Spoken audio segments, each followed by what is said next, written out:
of our other shooting. Except the Beast Riders, I guess. They're not a hero, so they don't get the extra Ren there.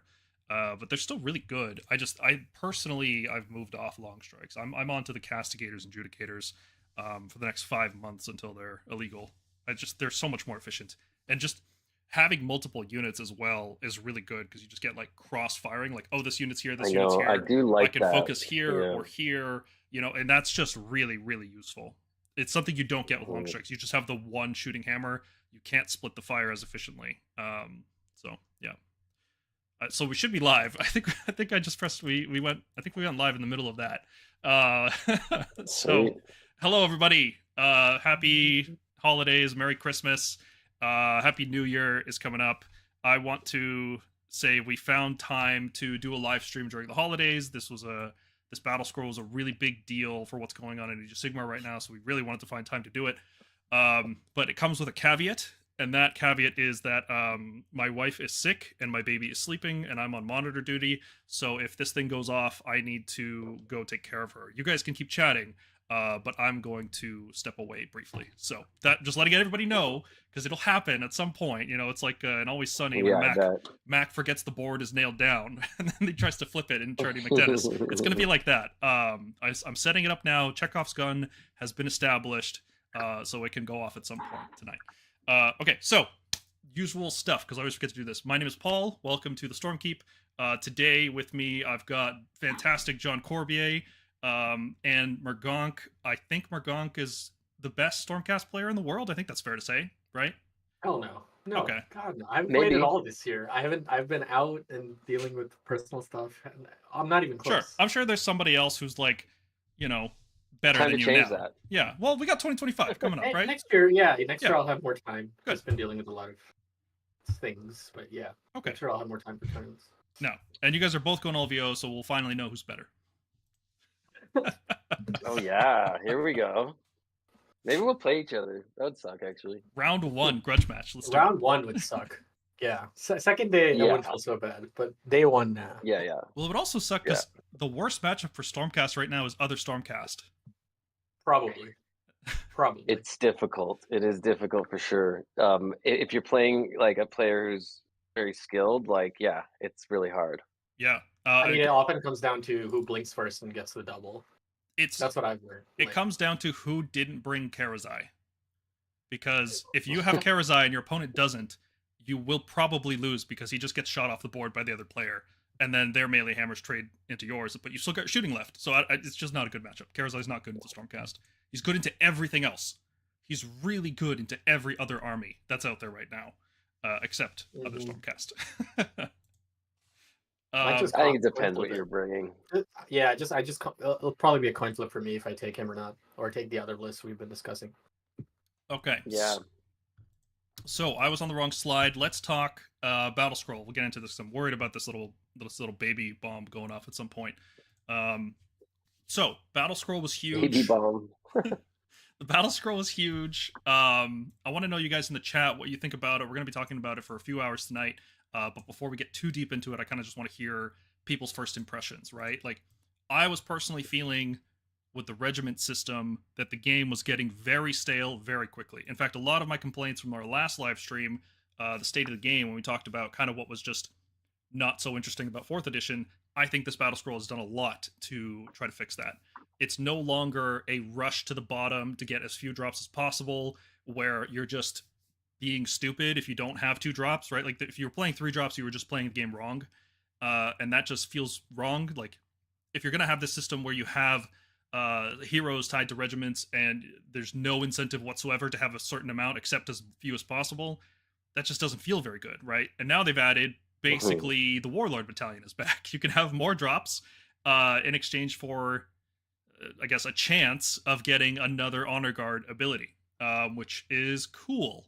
It's kind of like Warlord, except instead of a guaranteed artifact, you get a chance of a potentially very powerful ability on one of your units.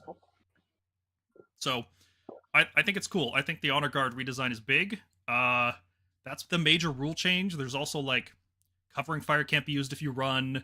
There's this thing about double turns where the opponent becomes the underdog for the rest of the battle, which can be completely useless on some battle plans, And then on other battle plans, it's like, yeah, you just have +1 hit.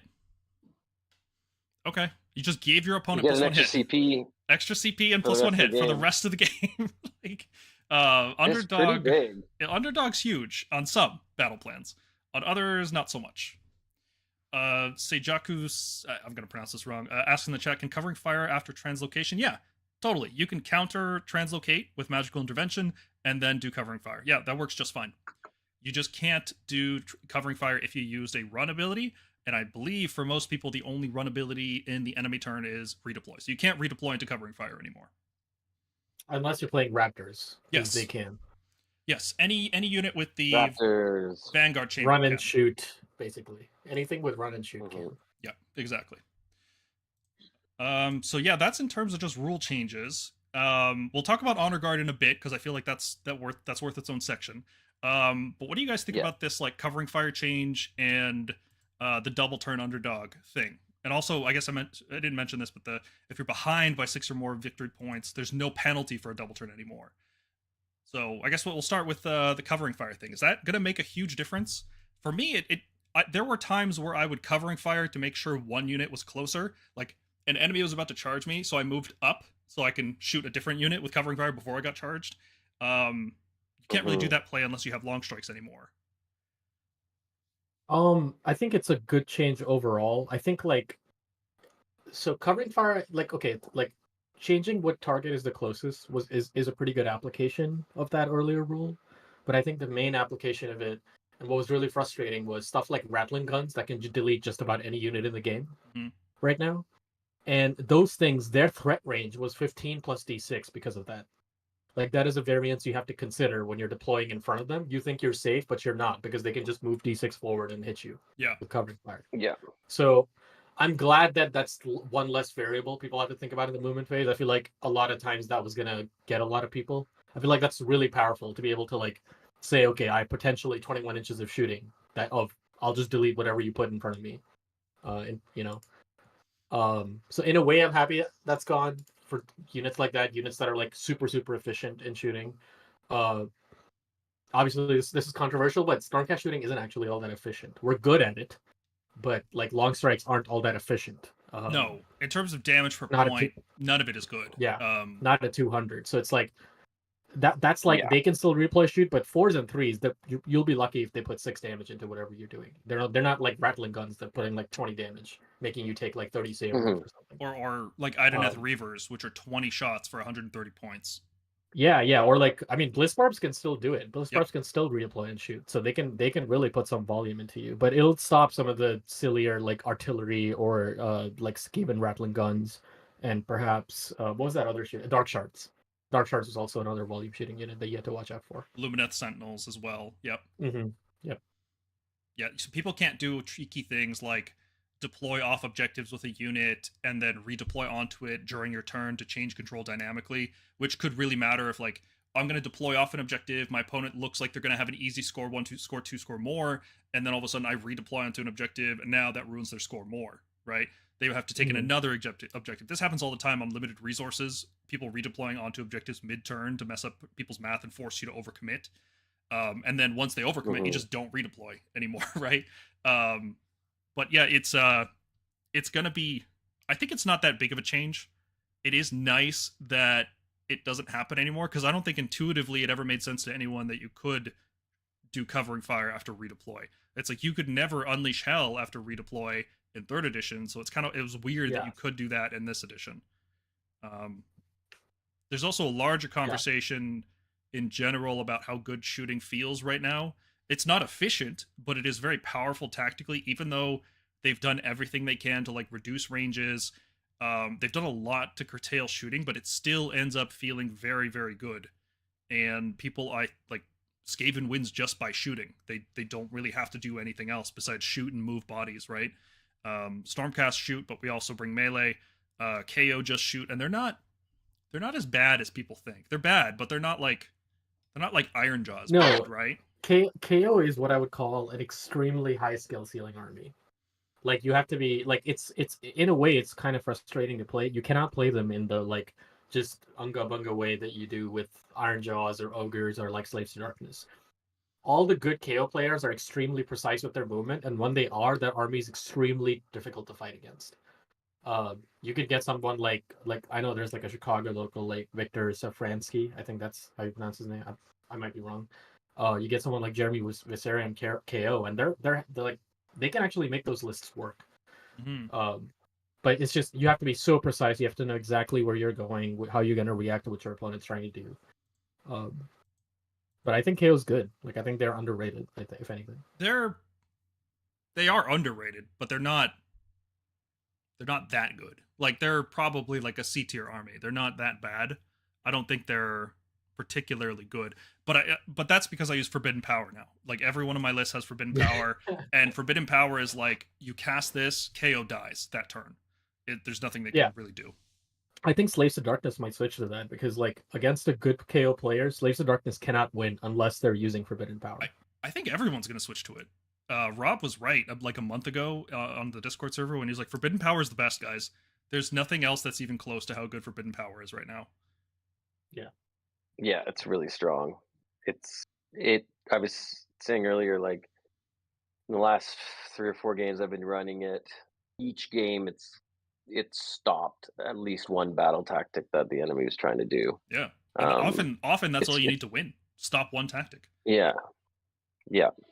So it makes a big difference. You don't get much offense, but the shooting on the horror gas is actually pretty funny. It is, especially in Stormcast. It's so good. Yeah, it's like Red 3 shooting against infantry. I'll take that. And stops commands if you're shooting a horde. Like, I mean, not against some of the 3 wound like 3-up save stuff, but like, you know, if you're fighting like, well, you can shoot it with other things and then do that. Yeah, exactly. so it can happen, but it's definitely not. Oh yeah, I guess you could combo it. But yeah, okay, yeah, that's fair. Yeah, on its own, it's not going to trigger. But if you have, Prosecutor shooting and Dracoth shooting, Stormdrake shooting, long strikes, you can just shoot a bunch of stuff and then trigger the Horgas ability. No more commands for the whole turn. It's actually really good. Even if you only kill 1 or 2 models, there's still a chance that it can happen. It's not like you have to shoot into big infantry blocks or anything. So yeah, turning off all out defense is pretty dope. Yeah. Okay, so that's the covering fire thing. Double turns. I think the second point here is the most important. Andy's heading to bed. Yeah, buddy, feel free to watch the video tomorrow. We'll hear your takes. And I'm gonna watch your tournament report with the Star Drake and Krondus. I can't wait. Yeah, so about the double turn thing, the second point here I feel is like an admission from them that the double turn exists to create comebacks in the game, right? That's their intent for this, is that if you're behind by 6 or more VP, no penalties, which is like, okay, the game is supposed to not be a blowout. They want close games, and they're thinking the double turn exists to create close games. But it's just like the double turn creates so many more blowout games than it prevents. I think that maybe it's time we just get rid of the double turn at some point soon. Maybe the next edition, but like, I don't know. I feel like, oh, hey, David, what's up, dude? What's up, y'all? I don't think this solves the fundamental problem with double turns. I think like the fundamental problem with double turns in this game as a whole is that there are some armies that are just really, really, really good at taking the double turn. Like, I don't think you care if Tzeentch gets a double turn necessarily, unless you've like overcommitted everything into them, right? But like overall, it's not like they're gonna achieve much. But like Slaves to Darkness with double fighting, us, something like Nighthaunt that can like run and charge so far with like 14 inch moving infantry essentially, put out like 60 attacks into you. Yeah, like that stuff is really, really good. And I think what this does is, and people have heard this take before, it just means earlier on you are not going to take the double turn unless you can end the game right there. Problem is, a lot of Stormcast lists can end the game on the 1-2 double. Like, we can deal such crippling damage that unless you're talking like the new Big Wa levels of recursion, there's not really a comeback sometimes from a Stormcast double. It's really brutal. They also nerfed recursion so much in this game that, like, if you win the double, you could just murder your opponents before they even get a recur. So, like, it doesn't even matter. Like, at least with, like, old Soul Blighted 3rd edition stuff, they would just bring back stuff in your turn. There's nothing you could do about it. But like now, like they took away all of that. So like if you get to your opponent's heroes on a double, it's almost half the time worth taking a double just to kill your opponent's stuff that can bring back things. Mm-hmm. Recursion has been nerfed massively. Not just like unit recursion. Like a lot of things can bring back like half the unit, but they're tied to heroes or have like implications. And Forbidden Power again, like we're pairing this with Forbidden Power. You put shards on that Gloomspite terrain piece, or like any of the terrain pieces on the board. Soulbite can't come back. Gloomspite can't come back. Yeah. It's pretty good. It's pretty amazing actually that what that endless spell actually does against armies like that. Mm-hmm. It basically had no recursion. Like they lost all recursion. Catacross Archon lost. The only thing that in that army with any recursion is the Harvester and the Bone Shaper that nobody takes. Yeah. So I think Mortek Guard are better than people think, but that's no. The fundamental problem. Like I really wish like they did deserve the nerfs because I played that army. I'm like, yeah, Cavalry's Death Rider's too good. Like Catacross way too good. Mortek Guard, I really want to play them because I have 30 of them. No, I have 60 of them. But it's like everything about that War Scroll is a non-bow with how the army's rules work. The anti-charge thing is useless because Ossiarchs already have an anti-charge battle trait built in. Ethereal is useless because you typically want to stack save bonuses or use all-out defense when something charges you. And what's the other thing? Yeah, so and you don't even get a choice to activate the shield wall. It's just passively active. So against shooting, you're like actively. If you don't redeploy that turn, you're actively screwed. You have to send 2 CP to try to buff up their defenses. I think like that's the one War Scroll that needs like a fundamental change. I agree. It doesn't belong in that army, which is the problem. Because right, the way I see it being used is like as a grinder unit. You just bring it because it's mass bodies efficiency, and that doesn't fit OBR as an army. Doesn't fit their thing. What they're trying to do. It's an elite phalanx. Yeah. I don't know. They should have had something like it turns off your special weapon rules or crit or no crits against them. Well, if they have that, they have to cost 170 points, as we've seen with Sequitors. Well, sure. I mean, I'd be okay taking paying 160 for those if they have that rule. But yeah. Okay, but back to the topic of the double turn. I don't think this is going to make a huge difference. I think people are still going to take double turns. I think people are still going to win games by taking double turns. The second change I really, really like because you're going to see, I mean, how many times have you seen a screenshot of somebody's app where it's like 48-6? It's just like the biggest blowout ever. I think you're going to see less of those now. Not zero, but less. I think, and that's a good thing. Close games keep it interesting and fun. Although there is something to be said that if you are a much better player than your opponent, you should have a blowout game, right? Like it's kind of like grinding level 10 mobs when you're level 20. It's just kind of like, okay, on to the next one, right? Yeah, but like there were some feel bads about that. Like you would, because you would go second, you can control how much you score, and then you would go into a double, you would be the underdog, you would get the battlefield bonus, you would get an extra CP. And it's like, it was heavy. Bro, I'm already gonna blow you out. Why do I have an extra CP and the mission bonus? Like, it was too much. I like that your opponent gets underdog for the rest of the battle. It's starting to get muddy what underdog is and how you get it, and it's like, okay, well, what happens if I take the double? People are going to ask this question. I'm going to take the double, and then for the following turn, I still end up with less VP than my opponent, right? Do they become the underdog now because they have less VP? Like, it's going to... At the start of the next battle round, yeah. They don't, no. I guess they would. Underdog is for the rest of the battle. Oh my God. For the rest of the battle. Yeah. Unless they take a double. Yes, but it's confusing. It is, yeah. And the bonuses for underdog are so different based on battle. But you can still become underdog if you don't take the double, right? Like if your opponent has less points, they can still become the underdog. If you never take a double, but it's per battle round, right? So it gets decided at the beginning of the battle round. Yeah, lots to think about. It's messy, and I don't like it. And it's starting to remind me of Triumphs, and I don't like it. Triumphs. Oh. Yeah. Oh boy, double Triumph. Warlord Triumph was like, what are they doing? I just feel like they're just adding more and more band-aids on a bullet wound with a double turn. Yep. How many things are you gonna add to block a double turn to a point where you just like, let's just get rid of it, right? Like how at what point does it just become like, why does this even exist? That's been my position for most of this edition now. It's like they keep adding stuff to make it work. Why don't we just not do all that? We can still have reactive gameplay. We can still have cool effects that happen in the enemy turn.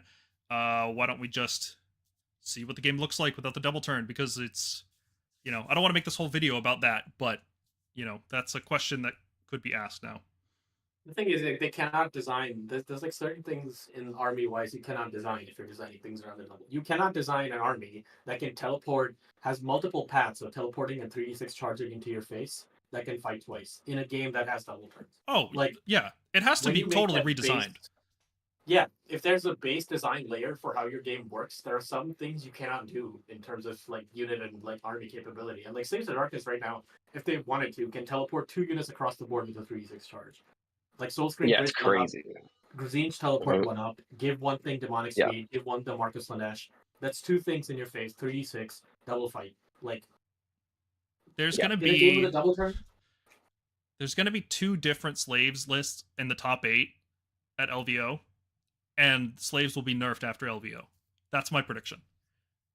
And most of the nerf won't be on points. It will be to Tzeentch mark on Chosen in particular. Yeah, I actually agree with Rob here. The problem is really is the fight twice, not the double turn. Yeah, I think the problem is the fight twice on the combat range, because what that's doing is it's giving them a 6-inch threat range and then a 6-inch threat range, instead of previously where it would have been like 3 into like it would have been like 8 inches. If you had a screen, they weren't getting past that, even with the 2-inch combat range. Sorry, the weapon range. My bad. Yeah, weapon range is another thing that has been a mistake. I know it's 2-inch better, combat it's simpler. Range, double fight. Ugh. Yeah, 3-inch combat It's range. definitely is too much. faster. Yeah. Yes, absolutely. And I like not having to measure each individual model and But do see you how think many they are should have within just one. gone 2 inches with it No, just made it at 40k basically. for melee? Yeah, 40k style fighting, which is like if you're base to base, you can hit each other, or if you're base to base with a friendly model that's base to base with an enemy, you can fight. But you can't fight 2 ranks in. You can't fight over screens. And that, I think, would be perfect. That's cool. Simple, clean. Yeah. You don't even have to measure in the combat phase anymore, just for the pile-in, right? 3 inches. You don't have to check ranges of who's in range. No, you can tell. It's all base to base. And then you still keep the riposte mechanic, which is sorely lacking right now. Because if you had the riposte right now, slaves would be much, much, much weaker. Because when they hit you, you would be able to hit them back immediately, and then possibly with multiple units because they gain strike last, right? So I think that's one of the reasons slaves are doing so well, is the double fight combined with 3-inch fight range. Mm-hmm. It's gonna get nerfed after LVO. Yeah. And then also like base, I feel like the 3-inch thing doesn't work well with all the different base sizes for different things, because like a Death Rider and a Vanguard Palador have smaller bases. It's really, really easy to sneak in 6 models. Yeah, it helps a lot. But compared to like a Drakos, imagine Drakos were in 6, or like Stormstrike Paladors are in 6, right? It just doesn't work as well. Like you have to like Dracolines, way hard to get in. Yeah, that's what I think. It just seems like there's just some armies where like you have the correct base size for your really hard hammers, and then other base sizes you're like, well, this is awful for 3 inches. My opponent puts anything on a choke point, I just don't get to swing with half my unit.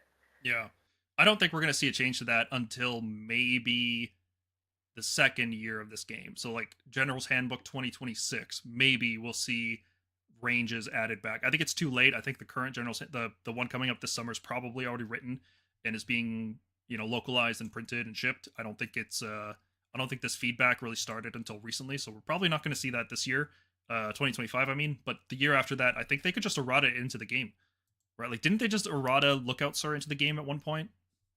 Yeah, they errated the new coherency one time. Yeah, so that can happen.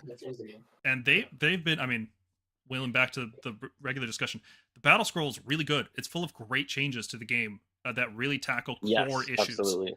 And especially like the point cuts that we're seeing are like, okay, yeah, they're not gonna wait 2 years and just leave something useless. They're actually willing to take big chunks off models that are just way overpriced. Oh yeah, that was so surprising. I'm used to like them nerfing what's problematic, and then as a pity almost, they take something that's completely useless and give it like a -10.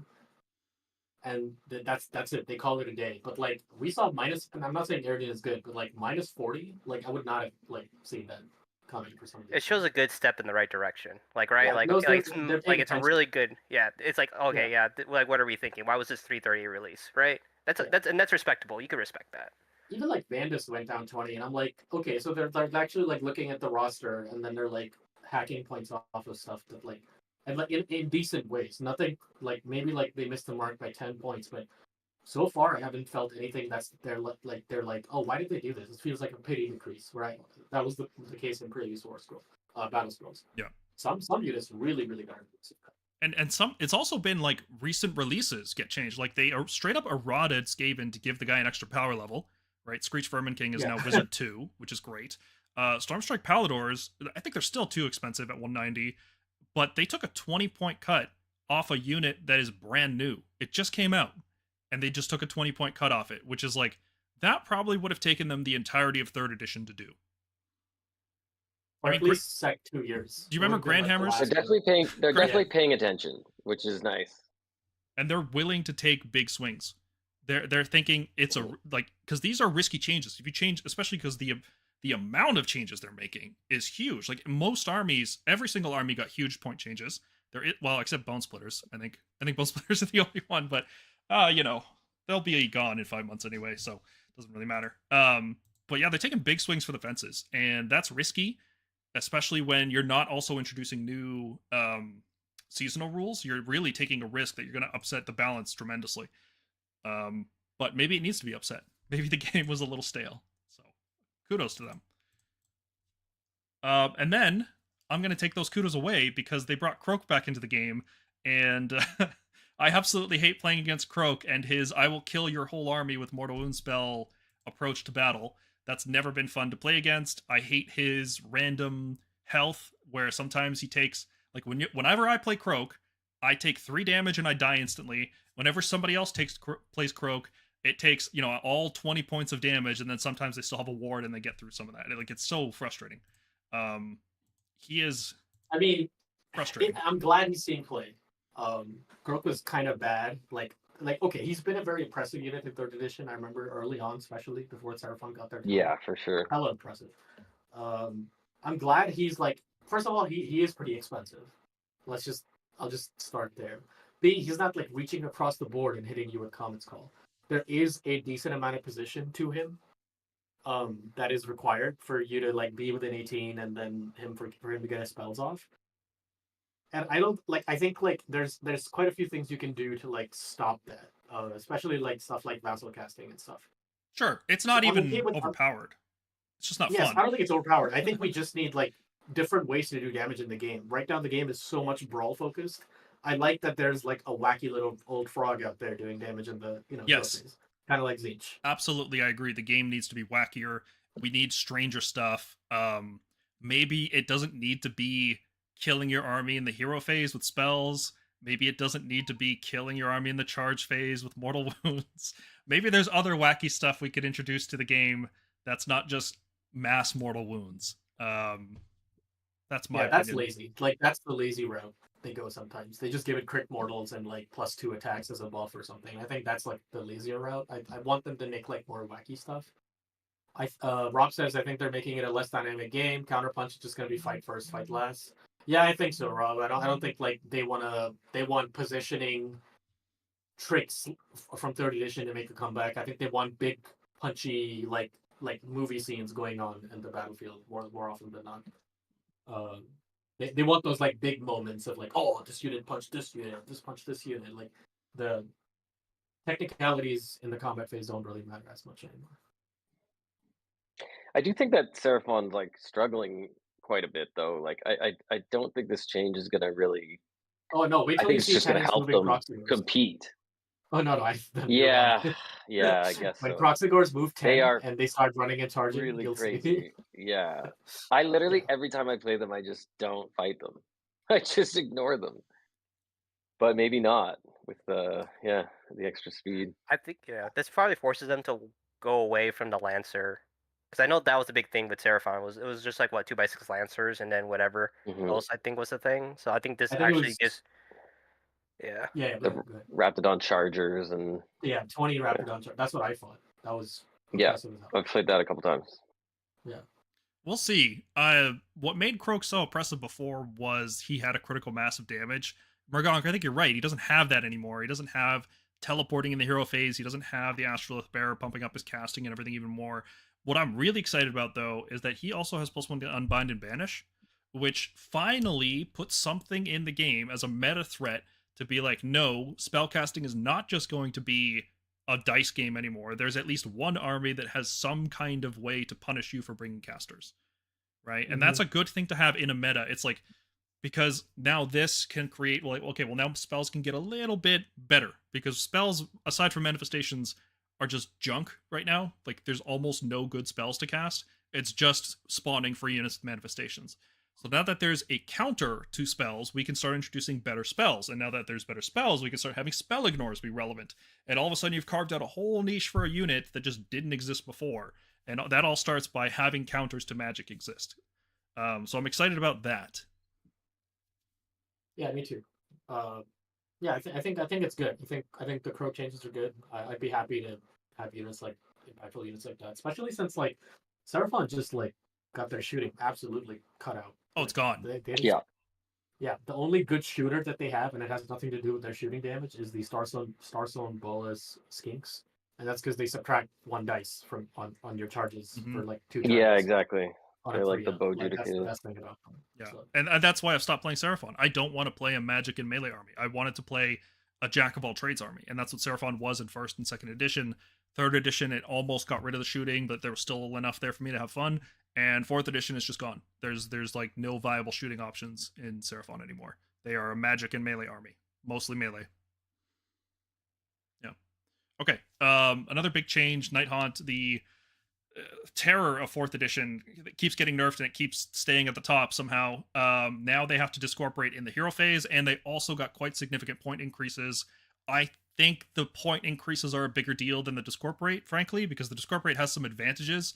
If you're playing against an army that's going to do damage to you in every phase, like Stormcast or Seraphon or other Tzeentch armies that would shoot you and cast at you and then fight you and then charge mortal sometimes, it can be an advantage, right? If you position properly and spend the command point wisely.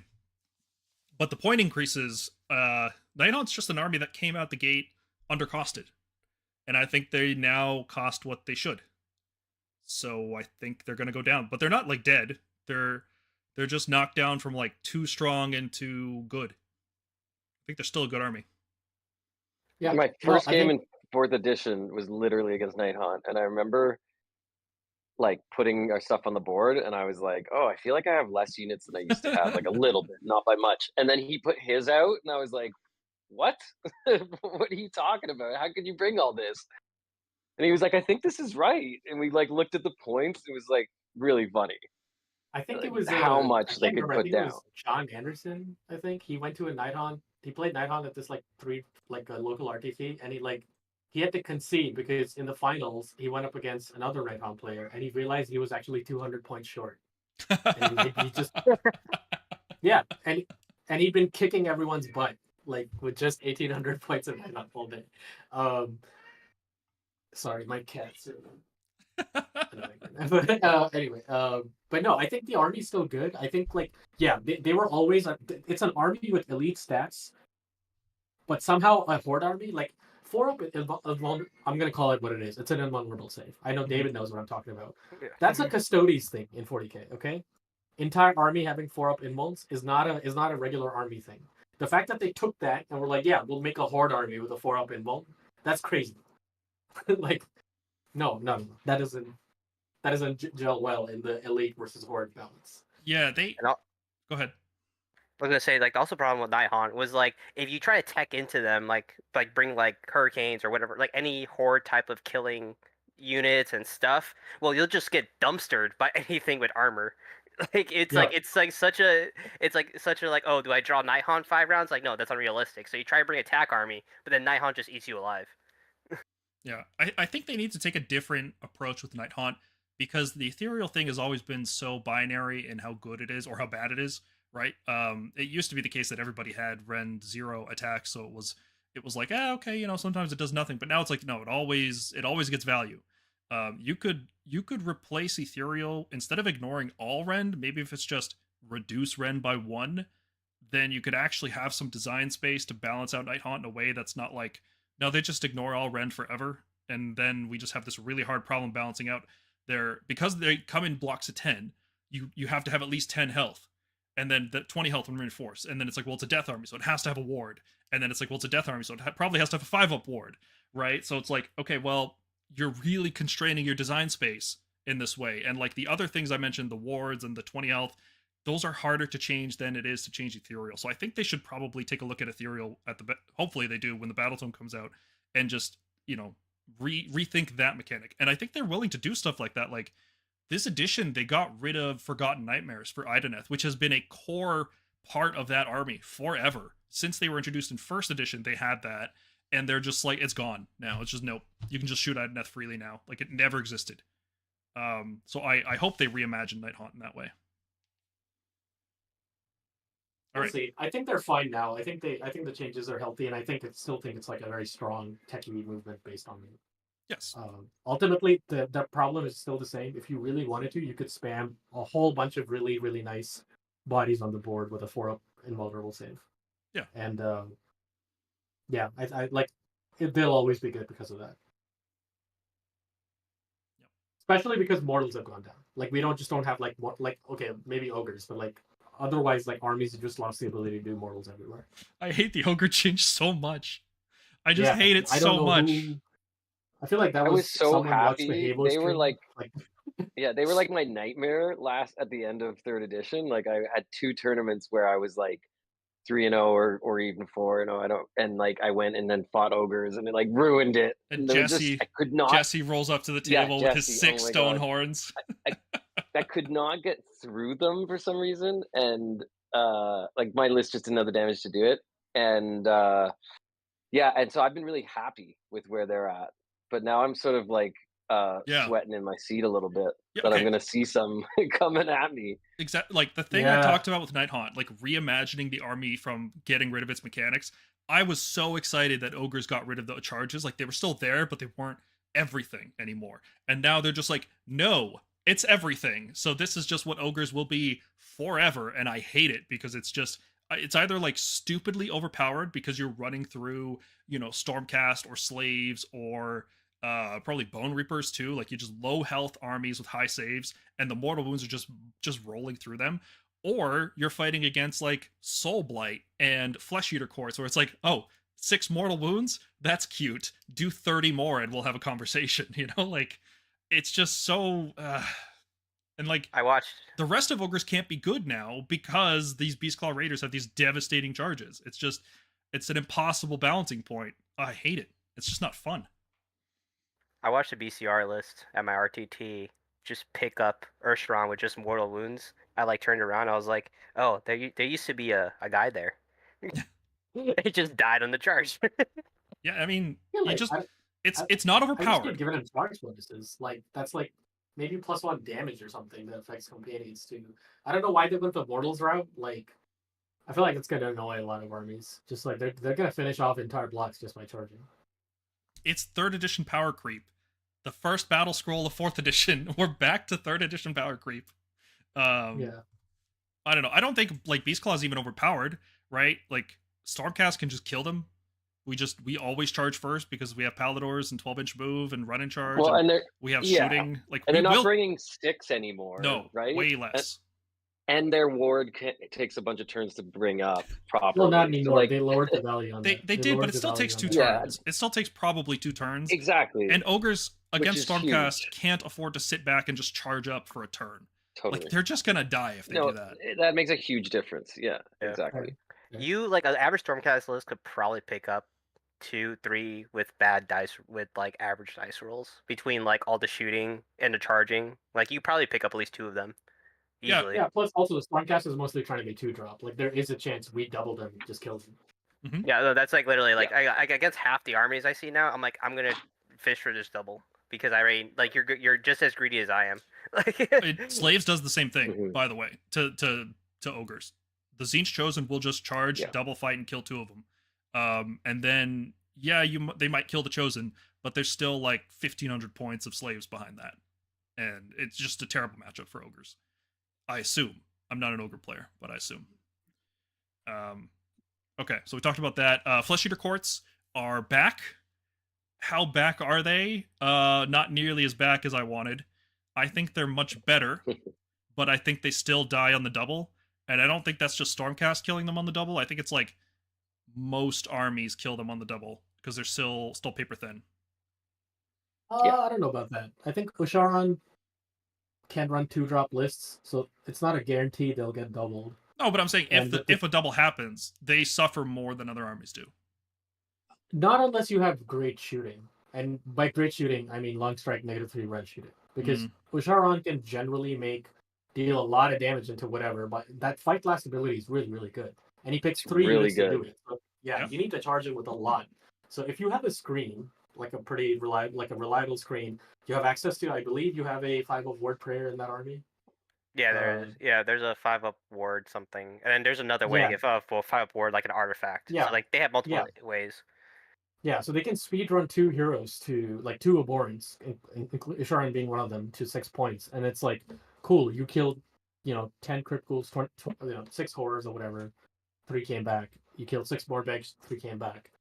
No, I think the army's good. I think the movement buffs, Field Sergeant for them is incredibly good. Gourmain being unlocked as a sub-commander, incredibly good.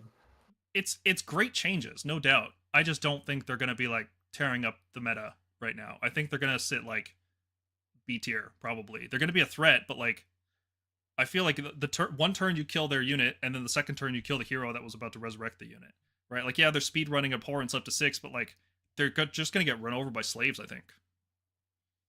If you can avoid Usharan, I think you're fine. Yeah, but it's harder to. He's faster than a lot of plays. Like, he's not Catapult, right? He moves 8, So he's got that going for him. Gourmain giving run and charge to that army, to any visible target. He can just sit in the chair atop his throne and just, like, spam run and charge. Oh, on a 3+ on something. Yeah, I mean that is the downside, but like I think the army's good. I don't think they're S tier or anything. No. But I think they got a huge boost with the points cuts to where they can just spam a lot of wounds on the board, and they're not overly, like, concerned with, like, a block of 6 dying, because they essentially just get to bring it back. If double turns didn't exist, like, if you could play the game in such a way that you have no risk of ever getting doubled, I think Flesh Eaters are like a B+ army. I think they're much better in that situation. But they could be low A. I don't think they're that bad. B+, A-, it's like the same thing, right? Like, we often argue about that. It's yeah. I think Morbegs are still good. I think the Sharon with whatever that thing's called, Feeding Frenzy, giving Morbegs +1 attack, I think that's still pretty good. Yeah, but if you're doing Usharon, you want to go Bodyguard, you won't go Field Sergeant, right? So there's, like, 2 different builds are coming out of this, where you're gonna have the Usharon Bodyguard build, and then you're gonna have the, like, 4-drop, probably still with Usharon, but you're gonna have Bodyguard and Field Sergeant. You're gonna go more infantry focused, like Flayers, Horrors, things like that. Ghouls probably. Ghouls have a ridiculous amount of volume. But I think Paul's right though with the double issue. Like, if you double Feck, it just feels like, because you have to remember, it's not about killing everything on the double. It's about that, like, if I double you against Feck, I'll just kill your heroes, and now you're not bringing anything back. And that's like, that's what I'm saying. The first turn you kill the units, the second turn kills the heroes, and then Feck can't come back anymore. If it's I go, you go, and Feck always has a chance to return a unit, they're a great army. Well, great's a bit high, but good army at least. I see what you're saying. Yeah, like, slaves can, I think, still absolutely murder them if they just ignore Sharon. And their roles, I'm not sure how it affect, but, like, if you're playing with it's like they have to get up to 6 points. So if you, like, roll really bad on, like, your gain those points, like, you're not recurring anything, it's, like, almost over. Like, you need to be bringing things back. You can't go a turn or 2 without not bringing anything back. You're just too slow. It's just too slow. Yep. Maybe their spells, I don't know. They're a good casting. If they ever cast anything but manifestations against me, I'll let you know. But that's all that people ever do. Okay, we can talk more about that when we do a tier list later. But last 2 things I want to talk about, because there's other army changes, but the last 2 ones I really want to talk about are Gargants. They're not the runaway army anymore. They're now finally the smash everything on objectives army. I've been waiting so long for this to happen. They do damage. They do real damage. Like, they can actually kill people that are standing on their circles. And it feels great. Both to play with it and again, like, they die quick. They die easy. Right? Yeah, 35 health on a 4-up. +2 on the stomps. And then they can... D3 or D6? I don't remember off the top of my head. But when you have multiple Gargants fighting, it really does make a big difference.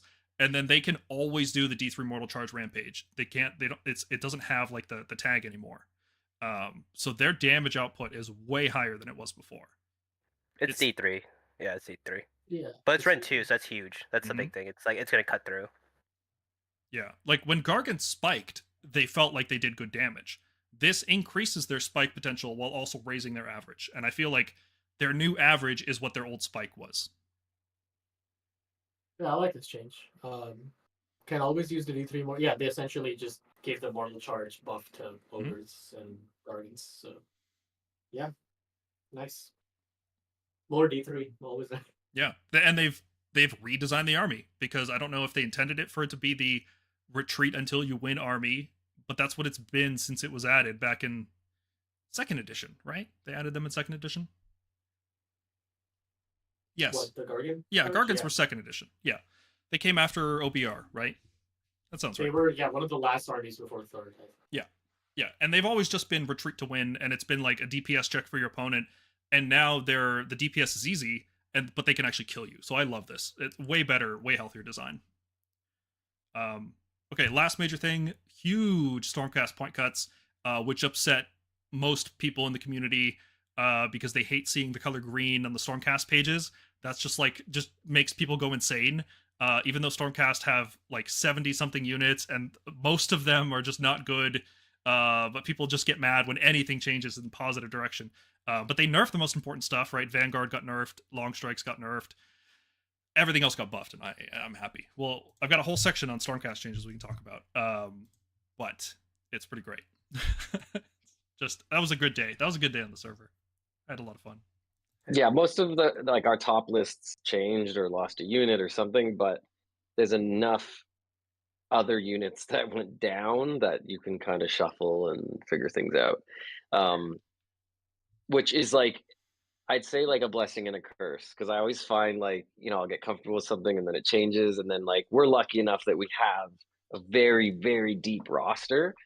But with that deep roster too, it's just like all of a sudden you're painting stuff that you didn't have, or you're learning to play something that has a little bit of a shorter range and doesn't have like, run and shoot or whatever it is. And yeah, sometimes it feels like you're chasing your own little tail a little bit. It's the with army Stormcast. you're never done collecting or painting. For Ever. real. It I is got too much. I got too much. I got too much shit. and just when you thought it was over, they released Thunderstrike armor, and you have to rebuy the models and repaint them. Yeah, I like the changes for Stormcast. Like, okay, we knew Paladins were going up, although I did not expect Javelins to be 240 and Axis to be 250. Yeah, I saw that change. Either Like, the wow. other way around, or like both of them to be 240, because that seems to be like the premium price for our cavalry. Raptors, honestly, I like plus 10 would probably be okay, given like the other changes to like especially the buffs to other armies. But like, I'm fine with plus 20.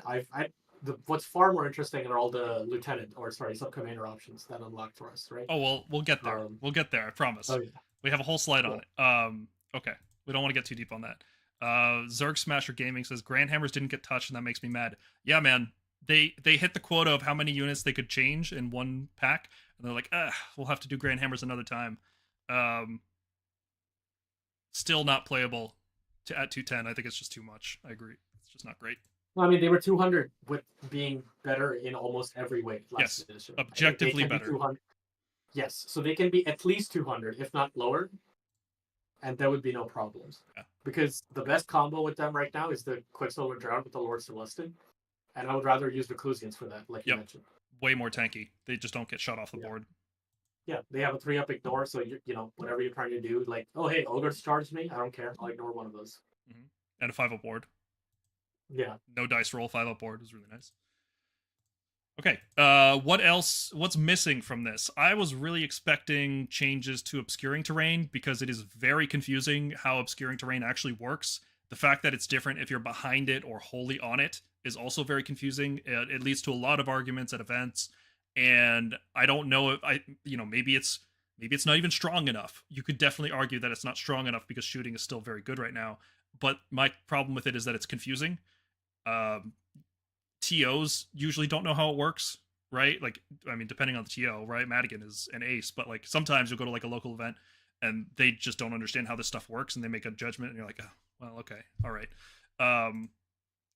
But yeah, I was hoping to see a change there because that's just not a good part of the game right now. The other thing I really am despising about this edition, and that I really hope changes, is teleports and charging faction terrain is like the jankiest thing I've ever seen in any edition of the game. It's like second edition level nonsense where you teleport more than 9 inches away from enemy units, but in combat with terrain. But then even though you're in combat with the terrain, you can still charge it, but you can still finish a charge within half an inch of the terrain. So you could technically move further away from the terrain and still finish a charge on it, and then pile it, like finish the charge within another unit, and then pile in away from the terrain into that other unit. And then like it gets even weirder if you have like units that move 2d6 in the combat phase if they charged, like River Blades or Storm Drakes or something, because then it's like, okay, so I charge the terrain and then I'm gonna move away. It's just too many things to think about, and it really doesn't make sense. Like, why can I charge this? Why can I charge the pizza oven but not the forest that's in the same table, right? It's a liability if you're like real. Okay, so there's some terrain that's like you're like, okay, I kind of need this, but I don't really need this. Austere terrain comes to mind. It's a giant piece for you to do 4-up dice rolls all game, right? Mm-hmm. So if you fight an army that has a lot of teleport shenanigans like this, you just don't put it on the table. You just don't bring it. You don't even bring it. On the other hand, something like Gloomspite, they're terrible without their terrain. So like, it's like the giant piece. That's what I call a prosecutor magnet. You just deploy prosecutors and just like swing into whatever's close to it. That thing. Yeah, I don't know. I like terrain and manifestations are still like, in my opinion, the jankiest part of 4.0. I feel like manifestations they could remove more easily. That's just a module they could take out tomorrow and it'd be okay. You keep the faction ones. I'm saying the generic manifestations. You just take them out of the game. But terrain, it's like they're not done with terrain. Like we're seeing new terrain now. Mm-hmm. Slaves of Darkness got one. We got one. Ironjaws is getting the little totem pole. Whatever. Ironjaws is getting spells too. To be fair. Yeah, I think the mistake was just opening it up so that like the terrain is just like something you can fight, because then they had to make all these sort of caveats. I think they should have just left Smash to Rubble, but not limited it to monsters. Like allowed you to do it after you charge, let's say, or if you're near it after your movement, allow you to do it in the charge phase, like you used to do rampages, except let's make it so you can do it with every unit. Like something like that, I think would have maybe worked a bit better, because it is really weird. Even limited to monsters, because it was cool. Monsters breaking terrain was like a cool thing that they did. Unless you rolled a 2. Yeah, it didn't come up as much though. Like some armies really didn't have something that they could really use for that. You know, dude, I don't think that was as good. It was great in Season 0 when you could turn any hero into a monster and cavalry. Sure. Yes. Make it like, just give it some other way to do it. But I agree. Like, there's been so many problems by turning terrain into units, right? And it's just not intuitive. It's not fun, and it's creating scenarios where players are being told, don't bring your faction terrain, even though it's free. It's free real estate. Don't bring it, because it's so weak that the advantage it gives your opponent offsets whatever benefit you would gain from using it. And for a model-based game to say, don't use your models that we want you to take for 0 points. This is a free thing. You are making a mistake if you take this free thing. How do we get to that point? You know, like, we need to change the rules to make it so that people can bring this and not feel dumb. And it's mostly OBR. Like, Stormcast is fine. I'm not complaining about the portal. It's like armies like OBR that are choosing to not bring their terrain is a bad design for the game. I feel like it's really hard because it's a thing that costs points. It doesn't cost points, right? So it's like you can't make it too good, because if you make it like overly busted, then it's just like it's a battle trait. It's a battle trait that has a model in your army. It is. And depending on how good it is, it's like the Gloomspite one is amazing. Like it's like, oh my god, you have all these free abilities just off of your terrain piece. That's a free model. That's crazy. But like the OBR one is terrible. Ours is good. Like, okay. Do I think the Cruel Boys Orange's one is worth it? I don't know. Maybe Rob can tell us in the comments. I don't think anybody's going to play Cruel Boys to find out. Do we know yet? Yes, it gives you +1 to dirty tricks. Oh, it's Cruel Boys one, so like you can't use it for anything. Board wide? No. You pick a unit. Holier than 18 or something. You pick a unit. First of all, you have to garrison it. Then you pick a unit. and the unit you pick when you use a dirty trick on that unit, friend or foe, you get +1 to the roll. For every phase? Yeah, until your next hero That phase they when can you eat? assign a new unit. But the problem is, That's pretty good. Cruel Boys don't teleport in the movement phase anymore. They teleport in your hero phase. So you don't have it, right? So you don't have it for the teleport. Oh, Yeah. so they can't see where you moved and then teleport. Okay. Well, no, they just can't use the teleport in your turn anymore, or in their turn, in their movement phase. They teleport in their hero phase now. And it's terrible. Damn. It's such a huge nerf. And they nerfed a bunch of other stuff in the book, too. Like, I don't think they do the bonus mortal wounds anymore off the point. Like, they still get crit mortals, but I don't think they get crit extra mortals or something. I haven't looked that deeply into it, but there's a lot of complaining, and it sounds like Ironjaws and Cruel Boys and Big Wa are all just D tier armies that are just maybe just like hundreds of points overpriced. I think Big Wa is good. That's what I heard. Like Big Wa is like still the way to play this. The problem is that you don't have Mighty Destroyers. And have you ever played Ironjaws with brutes and no Mighty Destroyers? No, you haven't. Nobody ever has done that because it's the dumbest thing you could do. So it's not going to be able to leverage, no matter how much recursion it has, it's not going to be able to leverage it to a win. I think they turned slaves into the new Ironjaws. Yes. That's what I'm seeing. Absolutely. And this is now orcs for the whole edition. They're not getting another book. It's, I feel bad. I mean, they're pretty aggressive with some, like, nobody asked for the Discorper change, but if that's the kind of change they're willing to do, hopefully one day. Yeah. It's not impossible. Okay, let's talk Honor Guard. So I'm going to break down how it works, because some people may be confused about that. So first up, it's a deploy phase ability, but it's not a deploy keyword ability, which means the timing on using Honor Guard is after all units in terrain have been deployed, starting with the player who deployed first. Doesn't matter who finished deploying first. Doesn't matter who has more regiments, who has less regiments. None of that matters.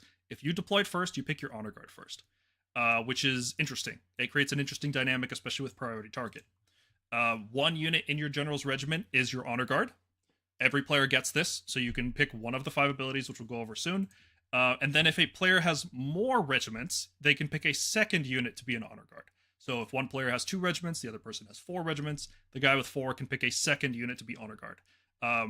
Now, the second unit can't be in the general's regiment, and I'm also fairly certain all of these abilities are once per battle, so you can't pick the same Honor Guards. You can't have 2 special assignments. You can't have 2 priority targets, and so on. And the last stipulation is no unit in a regiment of renown can be picked for Honor Guard because nobody wanted to see Callous and Toll with anything. Okay, good. Got the rules out of the way. Let's take a look at what the actual abilities are. Hopefully the stream can see this. I tried to crop it as good as I could. So special assignment is unchanged, right? Charge, you get a bonus to rend against a specific type. Bodyguard has been nerfed, mostly probably because of Karazai, I'd say, and Krondis. Now both the Bodyguard and the General cannot charge that turn in order to trigger its effect. But that's how I was playing it, if you believe it or not. Really? I didn't know you could do that. I didn't know you could charge with the Praetors behind them and give something -2 attacks. It was pretty sick. Yeah. Yeah. Like, I don't know why. I was already playing it like that, even before the change. So, like, I don't care. Okay. Great. You played with one arm behind your back and it worked out. So, you didn't realize you had the weights on the whole time. Yeah. It's like, oh. It's I think it's dead for everything except like big centerpiece models that are okay with enemies charging into them. So like Usharan, Be'lakor, because he's got the strike last, right? Karazai because he's got the other -1 attack. Yeah, that's what I mean. Sorry, he's got the strike first. Yeah. It's just like when you stack it with other defensive things, Bodyguard's still worthwhile, but I think it's dead for a lot of other armies. Yeah. Priority target's still the same as it was in the previous Battlescroll, which is +1 hit, +1 wound for shooting and melee against the Honor Guard that is in the General's regiment. So if somebody gets 2 Honor Guard, you don't get the priority target against both of them. It's just the one in the General's regiment, as well as the General. You get +1/+1 against them. This is way weaker than it was, but oh man, does it still feel good on Javelin Paladors. It still feels really, really good on them. I really like it. Yeah. Even on, like, I've been putting it on bow judicators when I play a 3-drop list into a 2-drop list, and my opponent is like, okay, I've got my big hammer unit, I'm going to give them special assignment, or I've got like a monster and I'm going to give it prize beast. I'm like, okay, I'm going to have +1/+1 on my bow adjudicator block, and great. I feel good about that. So still good. Okay, new ones. Field Sergeant. This is the one everybody is. This is the most exciting one, I think, because it's most interesting in terms of how regiments are set up, and it seems to be attempting to address a big problem in the game, which is that infantry just feels worse than cavalry, and you have to get a non-flying infantry hero that is like a lieutenant. It has to be not leading a regiment, so it can't be the main guy. It has to be like a exemplar, is what Stormcast call them, but every army has a different name, sometimes multiple names for some reason. And he gets an aura for the rest of the game, +2 move for non-flying infantry that are wholly within 12. And everybody lost their mind about this because, like, oh man, ogres are going to move 10 inches and then run in charge with gluttons. Snakes are going to move 10 inches and then run in charge. Croaks are going to run in charge and do a bunch of stuff. Personally, I don't. You know what? I'm gonna let you guys go first. What do you guys think about Field Sergeant in the game or just in Stormcast? Go ahead, David. I have some thoughts. You might be gone. Okay. I'll let you know. I'm glad. Okay, I'll preface this by saying I'm glad that these infantry armies got this ability. They have to build around it. It's not free, and they get it. That's nice. I feel like this feels very hacky. What this does is it effectively turns infantry into cavalry for a lot of these armies, right? If you look at Ogres, if you look at like Crypt Horrors, if you look at Ogre infantry, if you look at Blood Sisters, if they're moving 10, they're cavalry. That's because that's how much cavalry usually moves. It moves 10 or 12 this edition. And it's an aura, which is insane. If this was like pick an infantry unit to do this, I feel like this sort of like movement, this like it just encourages more of that Slaves of Darkness thing we were complaining about, which is, oh, you just move up the board, teleport 3d6 charge, or like run 16 inches, then 2d6 or 3d6 charge or 2d6 with +1 or +2 to charge.